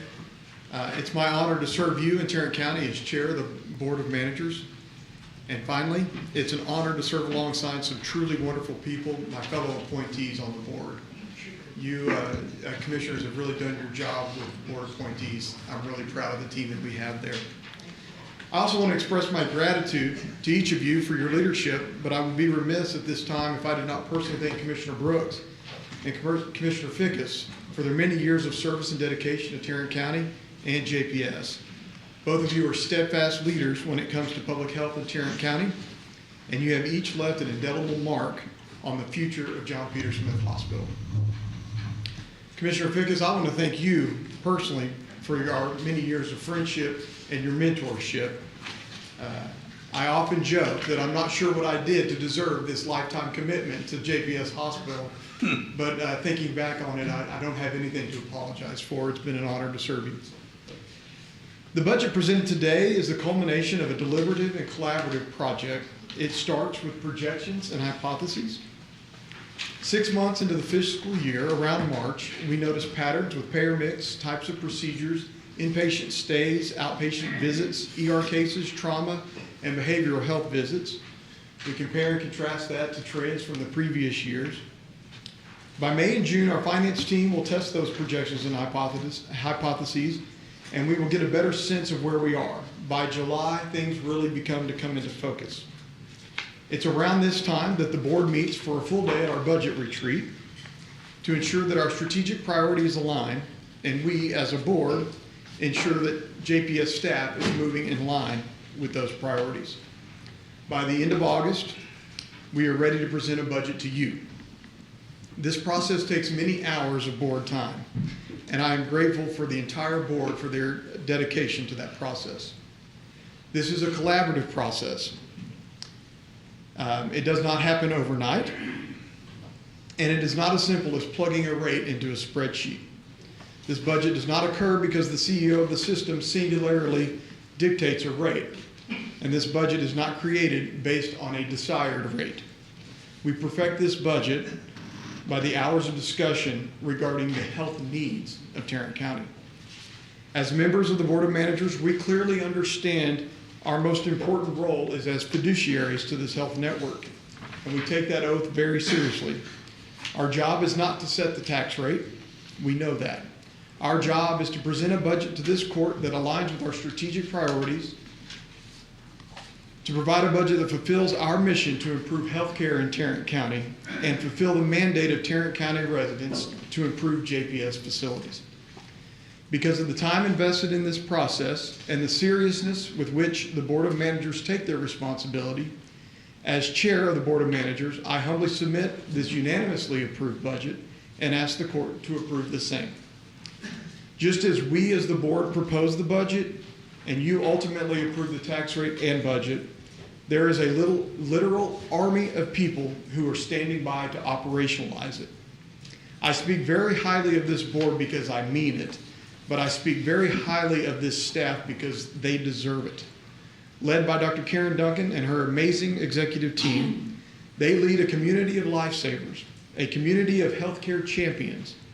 They run a genuinely excellent organization, and I know that because we have the awards to prove it. Tarrant County is lucky to have each and every one of them.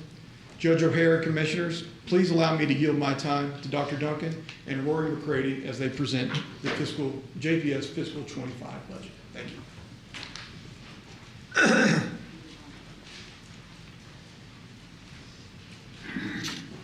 Hey, good afternoon, Judge O'Hara, members of the court,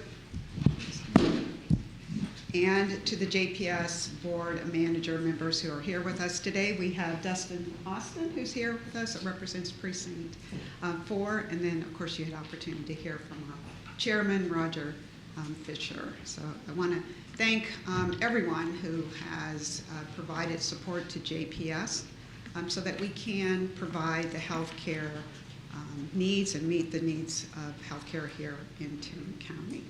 I saw a little bit of fear as Roger came up as to whether Roger was going to present that budget. That would have been smooth, right? Judge O'Hara, I heard your comment about physicians' handwriting. So I actually it was a guess. I could have went with lawyers, but I wasn't going to self-incriminate. Okay. In your court packet, you have an executive summary that details some of our fiscal year 2024 strategic priority accomplishments, and also some additional details behind the fiscal year 2025 budget that will be presented today. So Chairman Fisher did mention kind of how we start this process. Much like the court, we start in March of each year, about 6 months before the budget is approved. We start by reviewing our strategic plan and setting strategic priorities, and we do that alongside our board. Our current strategic plan was developed in 2021, so it's been close to 3 years now, and we will start new strategic planning for our new strategic plan at the beginning of next calendar year. Our fiscal year 2025 strategic priorities are the same that we had in fiscal year 2024. And if you look at those, you can understand why those remain the same. Workforce, we'll start with workforce as the one of our priorities, and it will continue for some time to be a strategic priority. As we all know, a highly experienced and highly engaged workforce translates to higher quality of care and improved patient outcomes. And so we'll continue to strive for a highly engaged and experienced workforce. Also, our workforce salary and benefits account for over 60% of our operating expense, and you'll hear about that today. And the majority of our inflationary costs occur as we continue to be competitive with workforce salaries. As many of you have heard, you've heard about workforce healthcare shortages. We see that here in Tarrant County with shortages with nurses and with physicians, in particular primary care physicians. And so we will continue to invest in recruitment, engagement, and retention strategies But we also will look for new strategies to help start developing that pipeline for future healthcare needs and fill the gaps of some of the shortages. Access, we often speak about the brick and mortar access, especially with our master facility plan and a lot of the work that's going on across campus and out in the community. But we also have a lot of investment in technology enhancements that allow us to provide different means of access, such as virtual, such as telehealth, and such as home monitoring devices. So we'll continue to invest in our technology. And then we can't do it without having a strong financial base to work from. And so we will continue to improve upon operational efficiencies, but we'll also come up with new revenue generating strategies and also develop some strategic partnerships that help us share some of the high cost of care. So I'd like to just take a moment to review some of our fiscal year 2024 strategic priority accomplishments. These are some of the pictures that represent some of those accomplishments.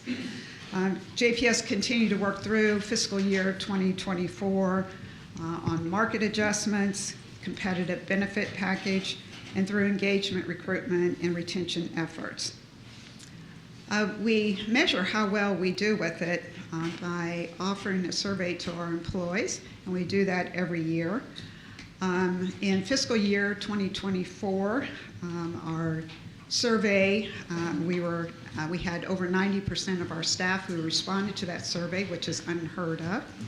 And as a result of that survey, JPS was named one of 60 global organizations to receive the 2024 Gallup Exceptional Workplace Award. If you look at these pictures here at the bottom, I guess it's left as I'm looking at it, but that was our excellence celebration to thank our team members for the great work that they do. You can see many of the appointed board members, but we also have our esteemed Commissioner Brooks, who gave some words of inspiration to our workforce. And then over in the corner there in orange is news anchor, Channel 5 news anchor Deborah Ferguson, who shared some of her own personal stories about how her family has benefited from the health care that JPS provides to the community. So that was a great celebration. Up in the right-hand corner there, JPS was named a recipient of Governor Abbott's workforce grants as we look to develop the pipeline for future healthcare workers. This grant will allow us to go into the high schools and not only expose high school students to healthcare, but also to train and to certify those high school students so that by the time they graduate, they're ready to work in healthcare fields. And so a great initiative, and we thank the governor for helping us fund this initiative. Around access, you just come on to JPS campus and you'll see a number of construction, a large amount of construction going on across the organization. And over this next fiscal year, actually we will have 3 new sites come on board. In the upper left-hand corner, we have a rendering of a medical home Southwest. That is slated to open at the end of this year. It will be the first site to open. Underneath that, you see a rendering of the psychiatric center that will provide additional behavioral health needs. That is slated to open in the summer of next year. And beside that, you see a groundbreaking event that was held earlier this year or the end of last year. And that will provide health care in the Las Vegas Trail area, and that's a partnership, just to remind you, between Cooks and JPS. A great partnership there. We will continue to invest in technology enhancements and upgrades. Over this last year, we brought on a new communication platform, a new patient call center. We continue to optimize our medical record, which is called Epic, and we began our transition to cloud-based infrastructure, and that's important as we start to deal with cybersecurity. So a lot of work done around technology and a lot of investment there. Commissioner Brooks, I can remember in 2016 when I came to Fort Worth and was doing work with the county and with the hospital system. I can remember you really challenging us to identify those social barriers to care, and not only to identify them, but to provide resources to the community. And so I would like to share with you that through our optimization of EPIC, we now screen every patient who enters into our healthcare system for those social barriers of care. We have identified through the data we've collected on that screening and through our community health needs assessment that the top 3 social determinants of health for our community include housing, include transportation, and include food.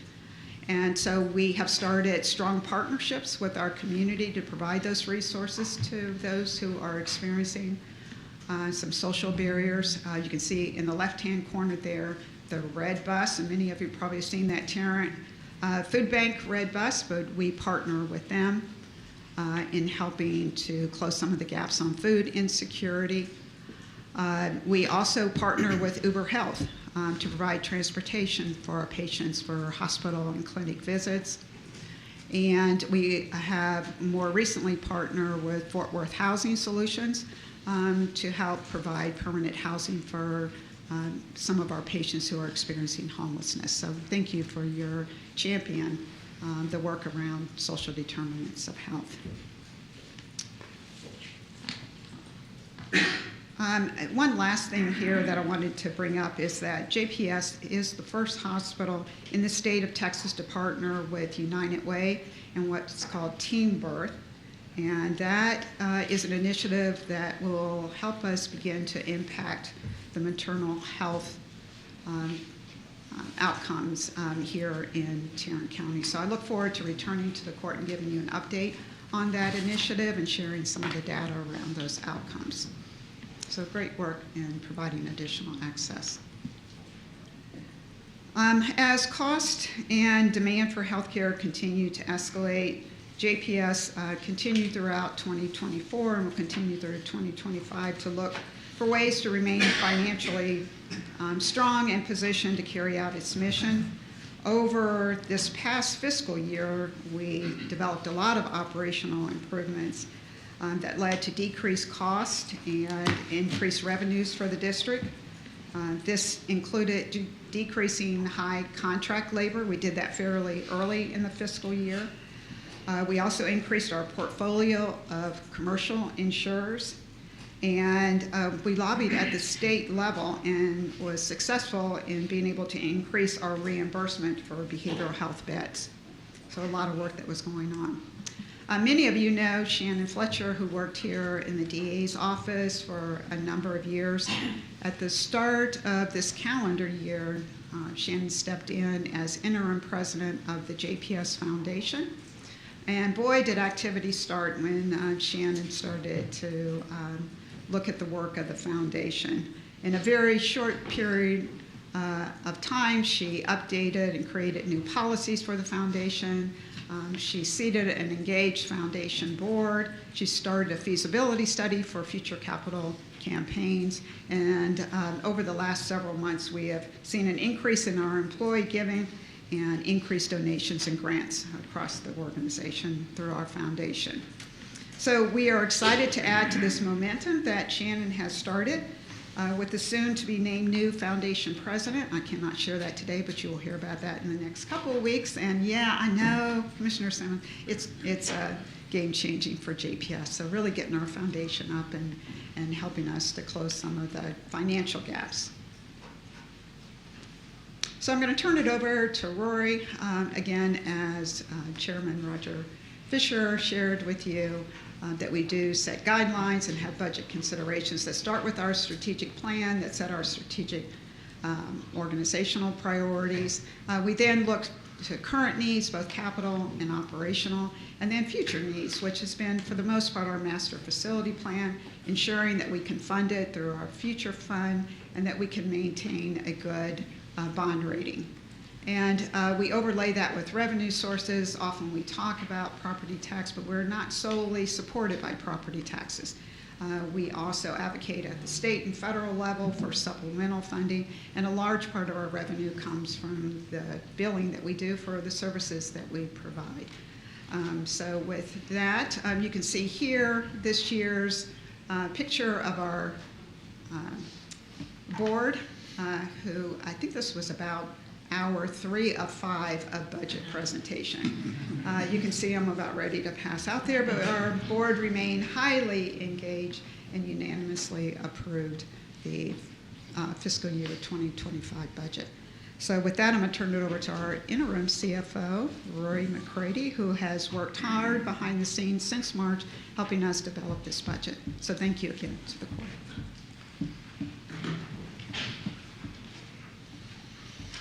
Thank you, Dr. Duncan, and also the JPS Board of Managers, Judge O'Hare, and the Commissioners. We'll take a little bit more time and go through some additional detail here.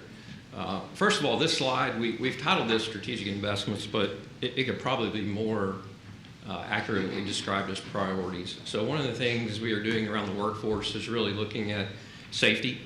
We are implementing a visitor management system at both locations within our main locations there at the hospital to really enhance. JPS is very open right now from an entrance, so we're going to work hard on employee safety. And then we continue, Dr. Duncan did a great job summarizing the contract labor decrease. That nurse staffing pool will be enhanced to allow those nurses to fill in and float as needed and not rely on as much contract labor. Market assessments are something we are committed to doing every year or every other year. In the past, we've needed to be on a regular cycle for market assessments to stay current in those wage brackets and increases. And then the health plan expense is a unique opportunity this year that we're not passing on any additional premium costs to employees or any benefit structures that would greatly alter what they pay out of pocket. So that's a big win for our employees. In the access column, we are really focused in this column on the new facilities that will be opened. You see those named there. Most of those, with the exception of the Las Vegas Trail Clinic, are all master facility plan initiatives. Of course, Tarrant County Jail Care, we are expecting to have some additional access needs there in providers as well as clinical folks to take care of that additional population that will return here. And then in financial sustainability, Dr. Duncan did a great job explaining what we're doing in technology and workforce management. I would clear this up just by saying we have an electronic health record, which is Epic, but we will also be deploying what's called an ERP, an enterprise resource planning software. That Epic takes care of the clinical record, and then this takes care of more of the financial operations as well as human resources. And so that will be a big initiative for this year in 25. And then we are actually taking the opportunity to increase specialty pharmacy revenue, kind of diversifying that line, that service line that we offer. And then also Dr. Duncan mentioned revenue cycle. We are really just collecting what is entitled to us. And so a couple initiatives around insurance denials and really keeping what we're entitled to.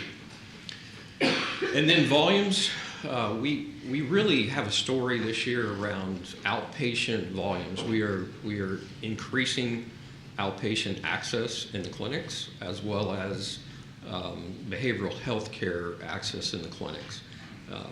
And then surgery volumes, we will continue to grow the outpatient surgery line of business. And then, of course, I mentioned, obviously, that jail care. We will continue to need additional resources for that. One quick thing, we really are, I'm actually fast forwarding here. We really are at capacity when you look at our emergency room and our inpatient care. A national average for inpatient bed capacity, we are running about 93%, and a national average would be about 78%. So we are really at capacity in inpatient beds as well as the ED. And so we look to that in the budget as well, as we are pretty maxed out for being able to expand there.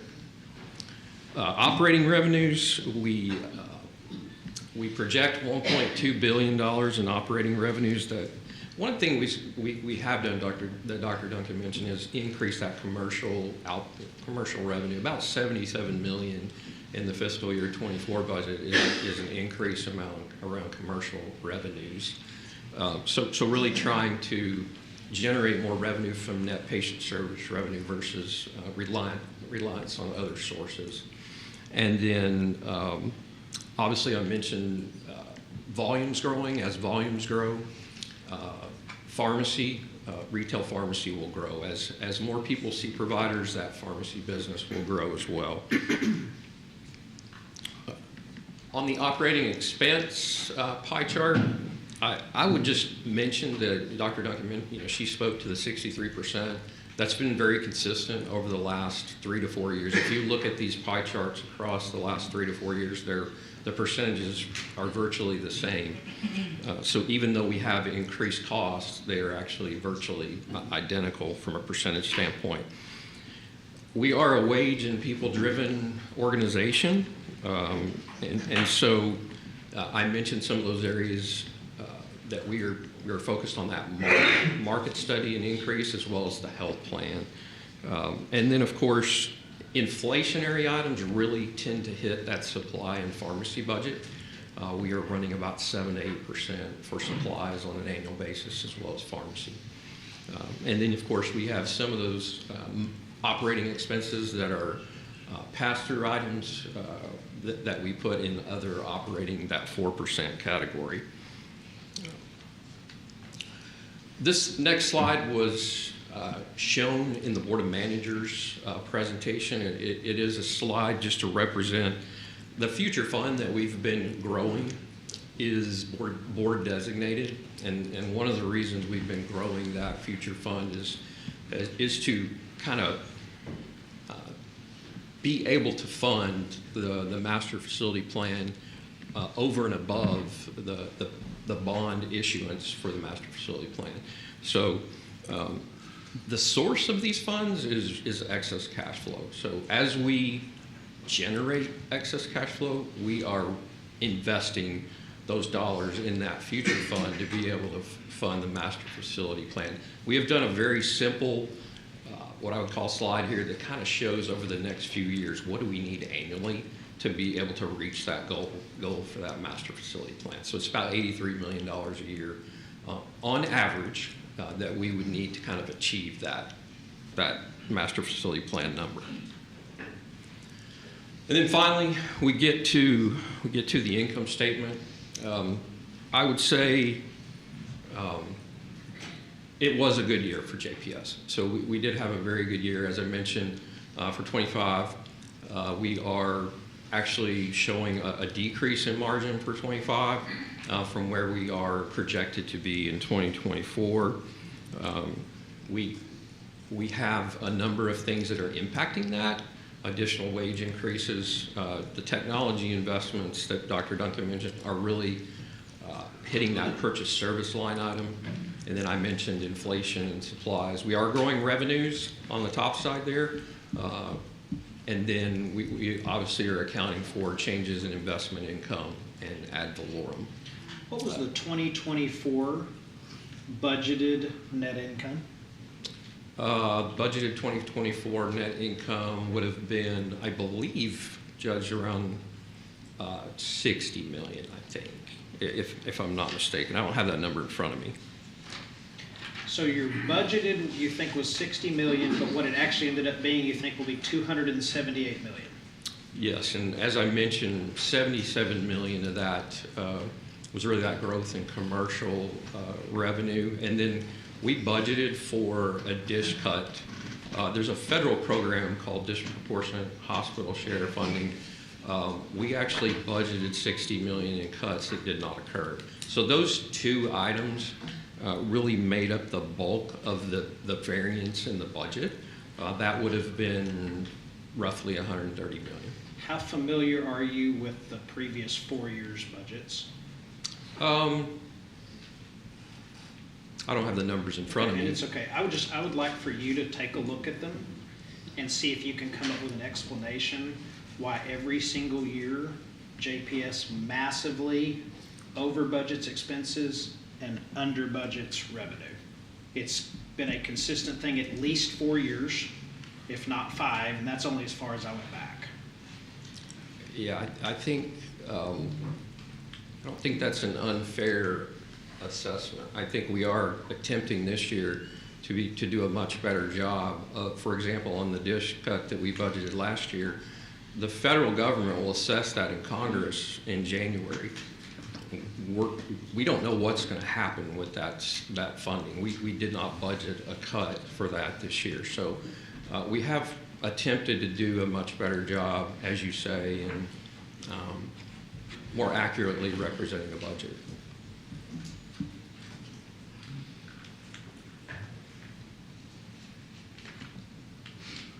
Any other comments or anything I can? Are you done? Yes, sir. Okay. Any questions or comments from the court members?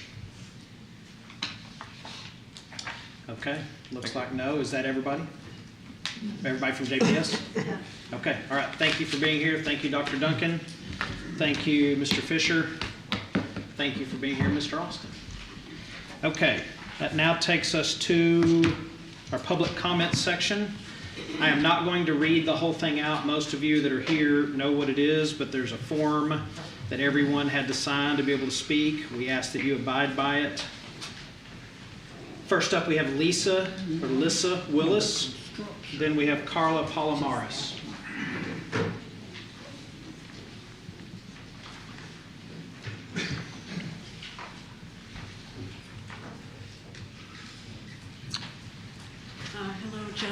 Hello, Judge and Commissioners. I'm Hello. Lisa. Hi. I'm Lisa Willis. I work for the County Clerk's Office. I live in Benbrook, Texas. I'm here to speak to the court about the 2025 change. Speak a little louder. I'm sorry. I'm here to speak to the court about the 2025 change regarding flexible spending for employees who opt out of the county-provided health insurance. I looked on Google, and I don't know how close this is, but it says we have about 4,700 employees. And the dollar amount stated that Tarrant County will save by not giving this $1,200, which is what was eliminated in the HR section of the last Commissioners Court meeting. They're not going to give the additional $1,200 to the employees who opt out of the Tarrant County health insurance. It sounds like it breaks down to about 445 employees that opt out. So the remaining employees, if I use the lower PPO cost that the county contributes for each employee, it sounds like it comes to a little over $43 million. I've been employed here for 28 years, and the total cost spent to insure me during those 28 years is $0. So taking away a relatively small amount from the county's annual spending of $1,200 per opt-out employee seems unfair. We, the opt-out employees, we're getting the regular $240 flexible spending that everyone gets, plus the additional $1,200 additional flexible spending to use on vision and dental, and we got that because we are not costing the county for health insurance. Additionally, employees on the Tarrant County Health Insurance can earn an additional flexible spending rewards of $300. The opt-out employees cannot participate in this.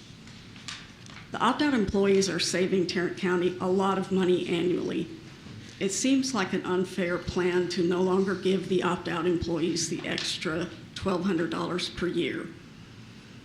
HR said that a lot of opt-out employees were not spending the $1,200, and they were forfeiting around $75,000 to $100,000 each year. But in the big picture, that forfeited money is so tiny compared to the amount that the county contributes toward health insurance for employees that are covered by the county. I always use that $1,200 annual vision and dental care for myself and my family. It allowed me to have braces for my daughter when she was growing up. All right. Thank you. Thank you. Thank you. Following Ms. Paula Morris, we have Bishop Kirkland.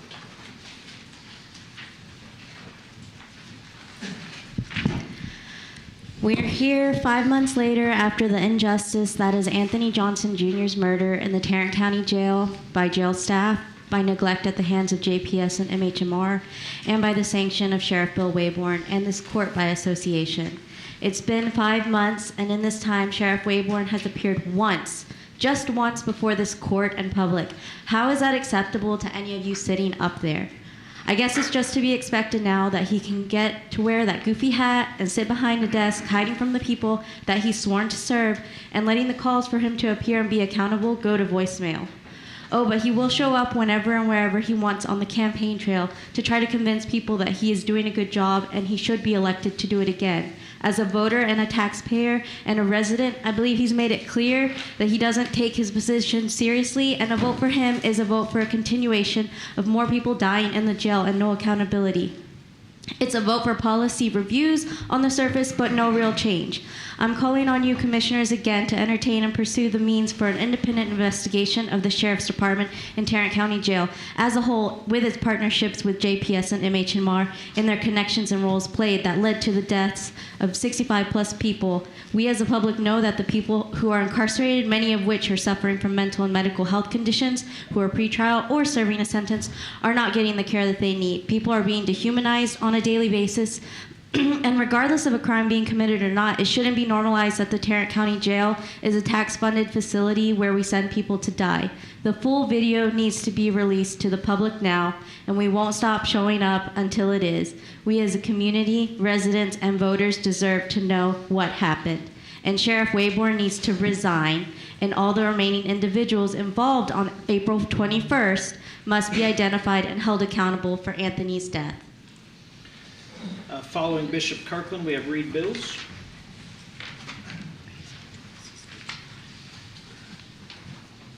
I really didn't prepare anything today. Just want to speak to you from my heart mostly. But I heard the deputy chief say about all the awards and all of the great accolades that the sheriff department has, and that they're going beyond what the recommendations are. And I heard all the watches and how they do this and that. How did Chastity Bonner die if what she said is true? I hope JPS, and I listen to them, those folks do an excellent job over there. But I hope they too are not complicit and involved with the demise of Chastity. Now, in the scripture, of course, we know in translations and by what we have been Europeanized, it's been all mixed up, and you have to really search the truth. There's a story in the book, according to Luke, about a rich man who lived fine and ate fine. And there's a guy mentioned by the name of Lazarus, and that Lazarus died. And the word says that Lazarus was carried away into Abraham's bosom. Said the rich man also died and was buried, and in hell he lifted up his eyes. My admonishment to this court is simple. The job is prestigious, the accolades are great. I'm gonna miss you, Commissioner Brooks. My Aunt Flossie Smiley, man, she's rolling her grave now knowing that you're leaving us. But my admonishment to this court is, if you should pass by the mirror, I want you to take a good look. Because in taking a look in that mirror, it will remind each of you that one day Elohim, the Creator, is going to call you to stand before him. And I would want to be able to say that I was right on the war quest in life. I would want to say that an assignment or a commission or partisanship to a party was not as important as me doing what's right. You're going to be held accountable by the Most High God. And I just want you to be reminded, your actions daily dictate what happens to us. I have a t-shirt at home, and I can't wear it right now because little boy overweight. I have about 20 pictures of folk. I'll catch up there next week. Thank you. Thank you. Following read bills, we have Julie Griffin.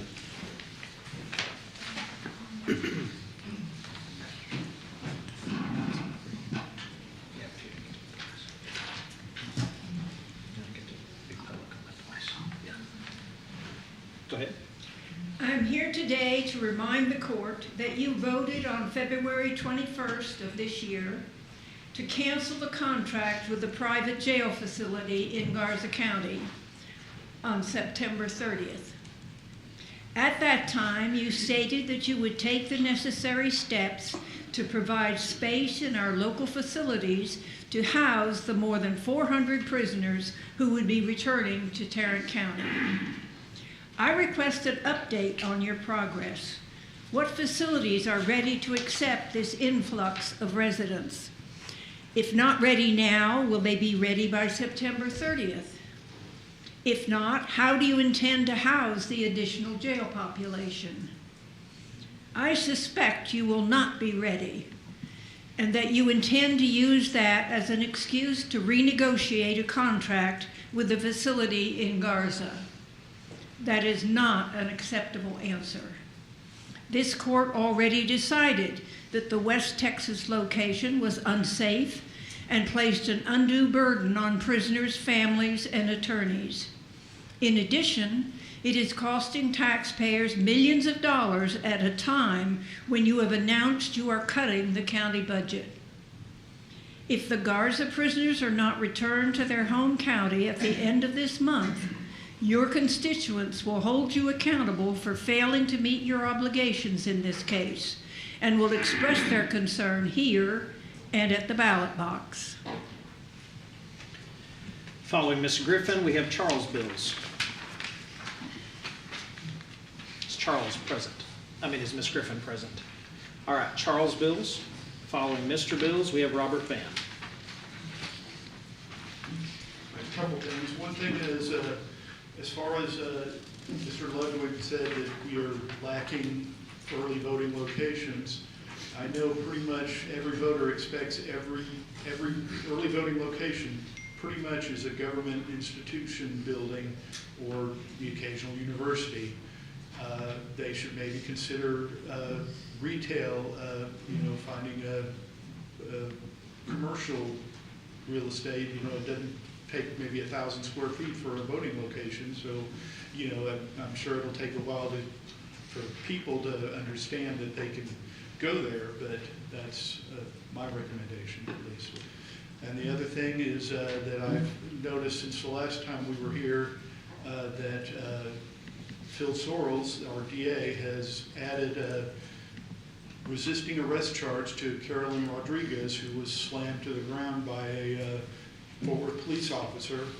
I'm not that it's on film. I don't know why he thinks she was resisting. She resisted the ground maybe when she was slammed down onto it, but he has added that charge, but has failed yet to charge the man who sprayed pepper spray in Anthony Johnson Jr.'s mouth. And also all those men that stand around and watch this happen have yet to have their reckoning in court. They all need to be indicted for something too. Thank you. Thank you. Following Mr. Vann, we have Virginia Hoft.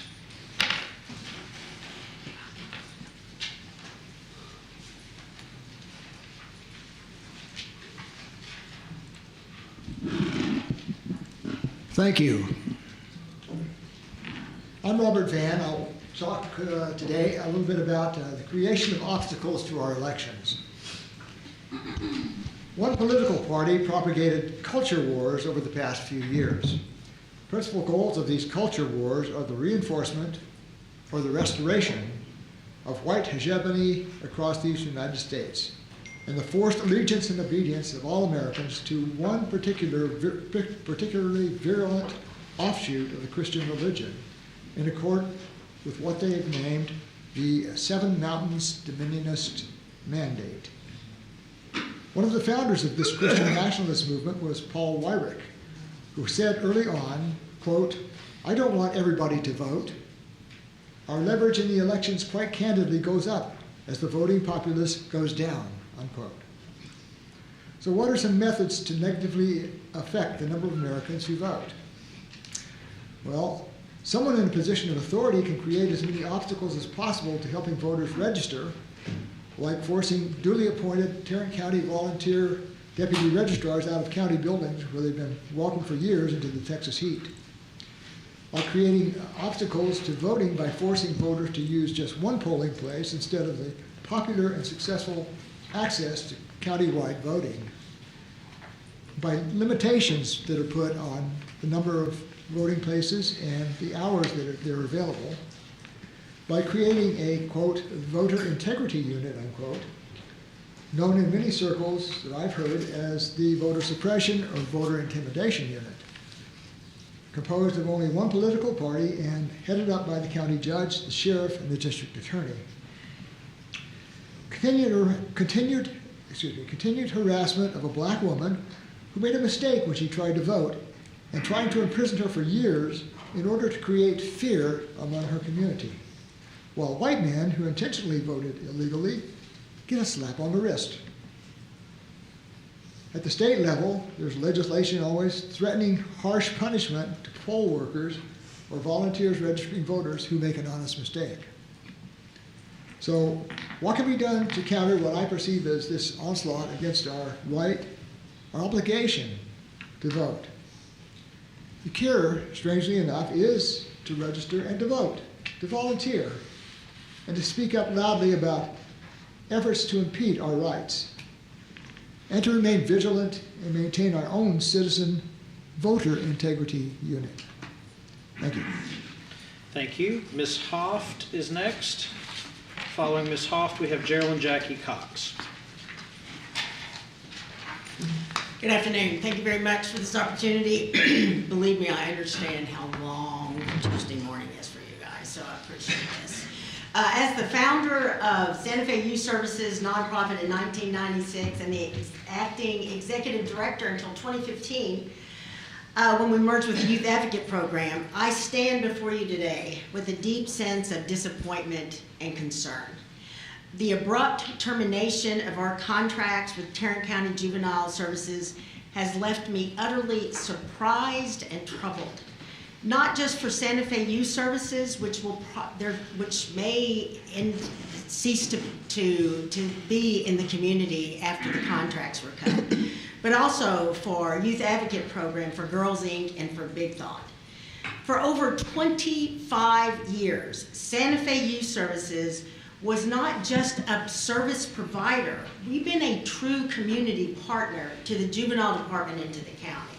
For those 25 years, Santa Fe has had contracts with the county to provide innovative, evidence-based, individualized substance use and abuse services to the kids and families of this community. We have provided service to kids on probation, on house arrest, in the JJAP, on deferred adjudication. Santa Fe Youth Services was an original thought leader, and it contributed to the contract that funded the original Tarrant County Juvenile Drug Court and remained an original substance abuse service provider for the entirety of that project. What makes us a partner and not just a contractor is that as partners, we bring vision and commitment and long-term investment to the community. We just don't have a contract for services. So can someone else do it? Sure, someone else can do it. But we have been a staple in this community. And as a result of being a partner, we've also not only received money, but we have also brought money to the table. It is with deep disappointment that I express my concern that over the years of strict and scrutinized purchasing policies and procedures, they're now being reversed without the same scrutiny and the same transparency, with little regard to services provided, to the metrics and outcomes. I fear that the purchasing policies and procedures that are now taking the place of the fair and equitable competition that provides, that now we are being railroaded by political agendas and being allowed that the personal views of a few individuals with unchecked power are now deciding who gets to do contracts and who don't. Thank you. Based Your time is on up. just limited Thank you. Your observation time is up. of- Geraldine Jackie Cox is next. Following Ms. Cox, we have Jimmy Blackwell.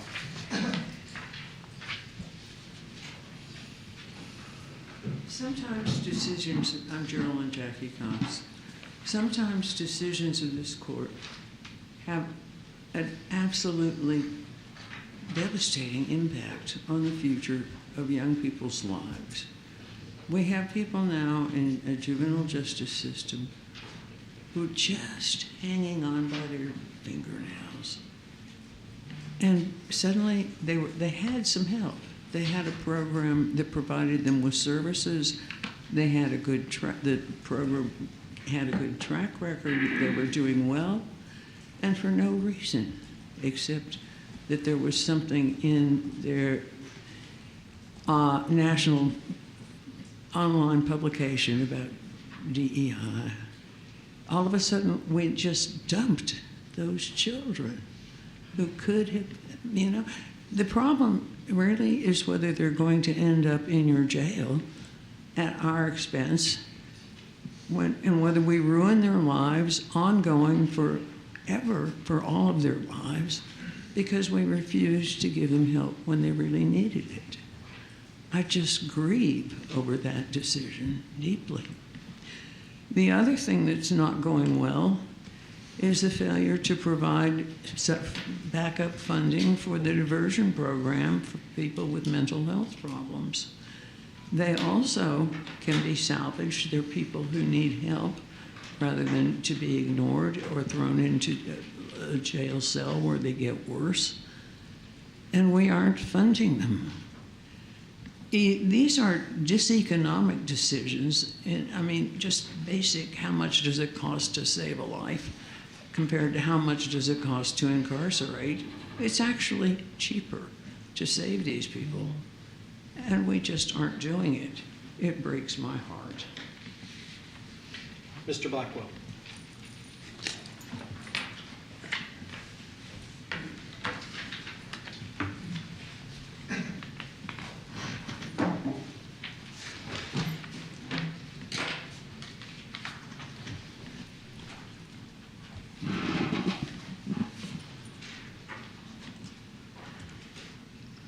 The 2024 election will be historical regardless of who is elected. On the one hand, this country can elect its first African of the diaspora female president. But on the other hand, America can elect its first resident in training wannabe dictator. As far back as I can remember, the United States of America has always fought against dictators and fascists. But it appears there has been a shift in America's thinking. There is so much hate, distrust, and misinformation circulating in this country that there is a large segment of voters who would like to have America join the world of dictators. Warning, there is an old saying that goes something like this: be careful what you ask for, because you just might get it. There is no evidence that the grass is greener on the dictator side of the fence. But there is ample evidence of human rights violations, murders, the weaponized weaponizing of various departments to seek revenge on your enemies that will go unchecked under a dictator. Be careful what you wish for, you just might get it. America is on a slippery slope, and the outcome of this election will determine the acceleration to the bottom. And what's waiting at the bottom? Total destruction, total annihilation. You can ignore me, but do not ignore the signs.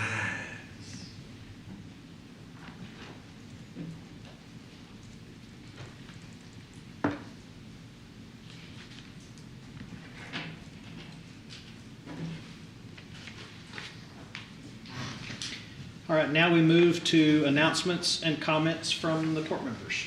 Any announcements or comments? All right, seeing none? I'm sorry, I just did.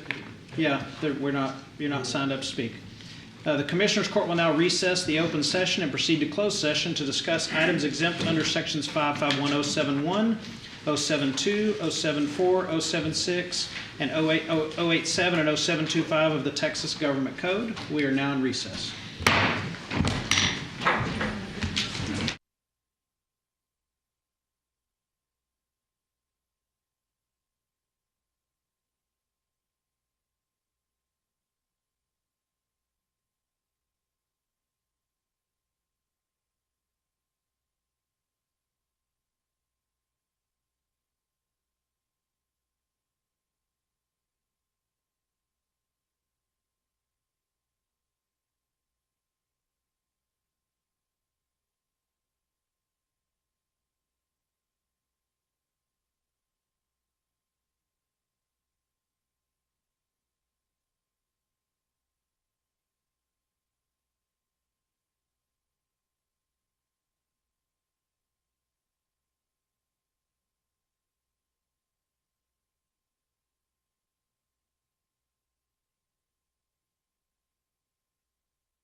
Yes. It's hard to sometimes I have to say it to Siri to get that for me. No, you know, it's hard. When they tell people I'm in court, they're like, today is not Tuesday.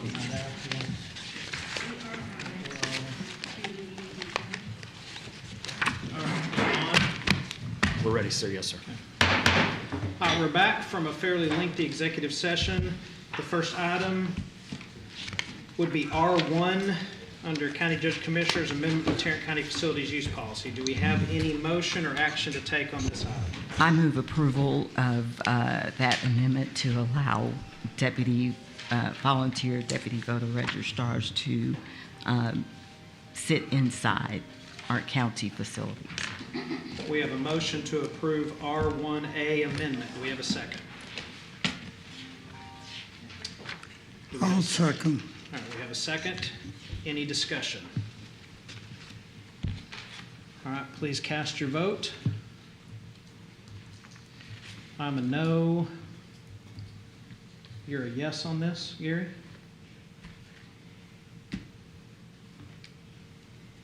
You are voting for the amendment that she is proposing to make deputy registrars where they just get to come in? You're for that or against it? Okay.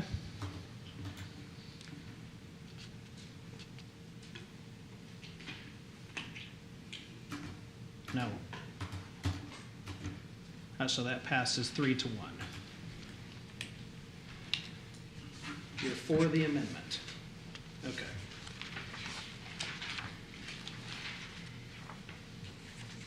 Next item would be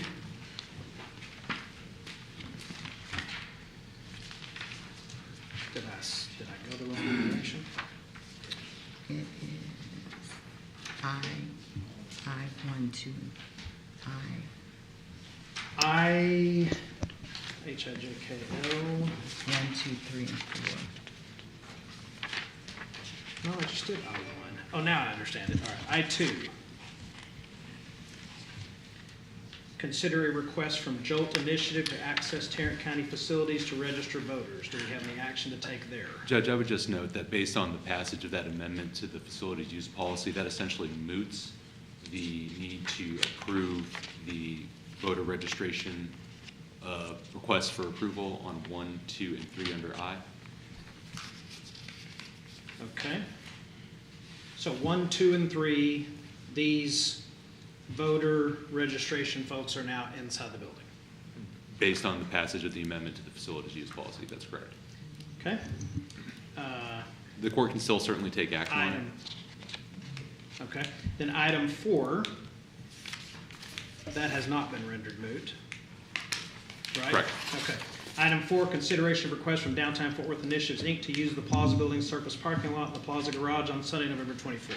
Move approval. Second. We have a motion to approve and a second. Any discussion? All right, please cast your vote. Passes unanimously. I believe those are all the items. That's correct. All right, and with that, we are adjourned.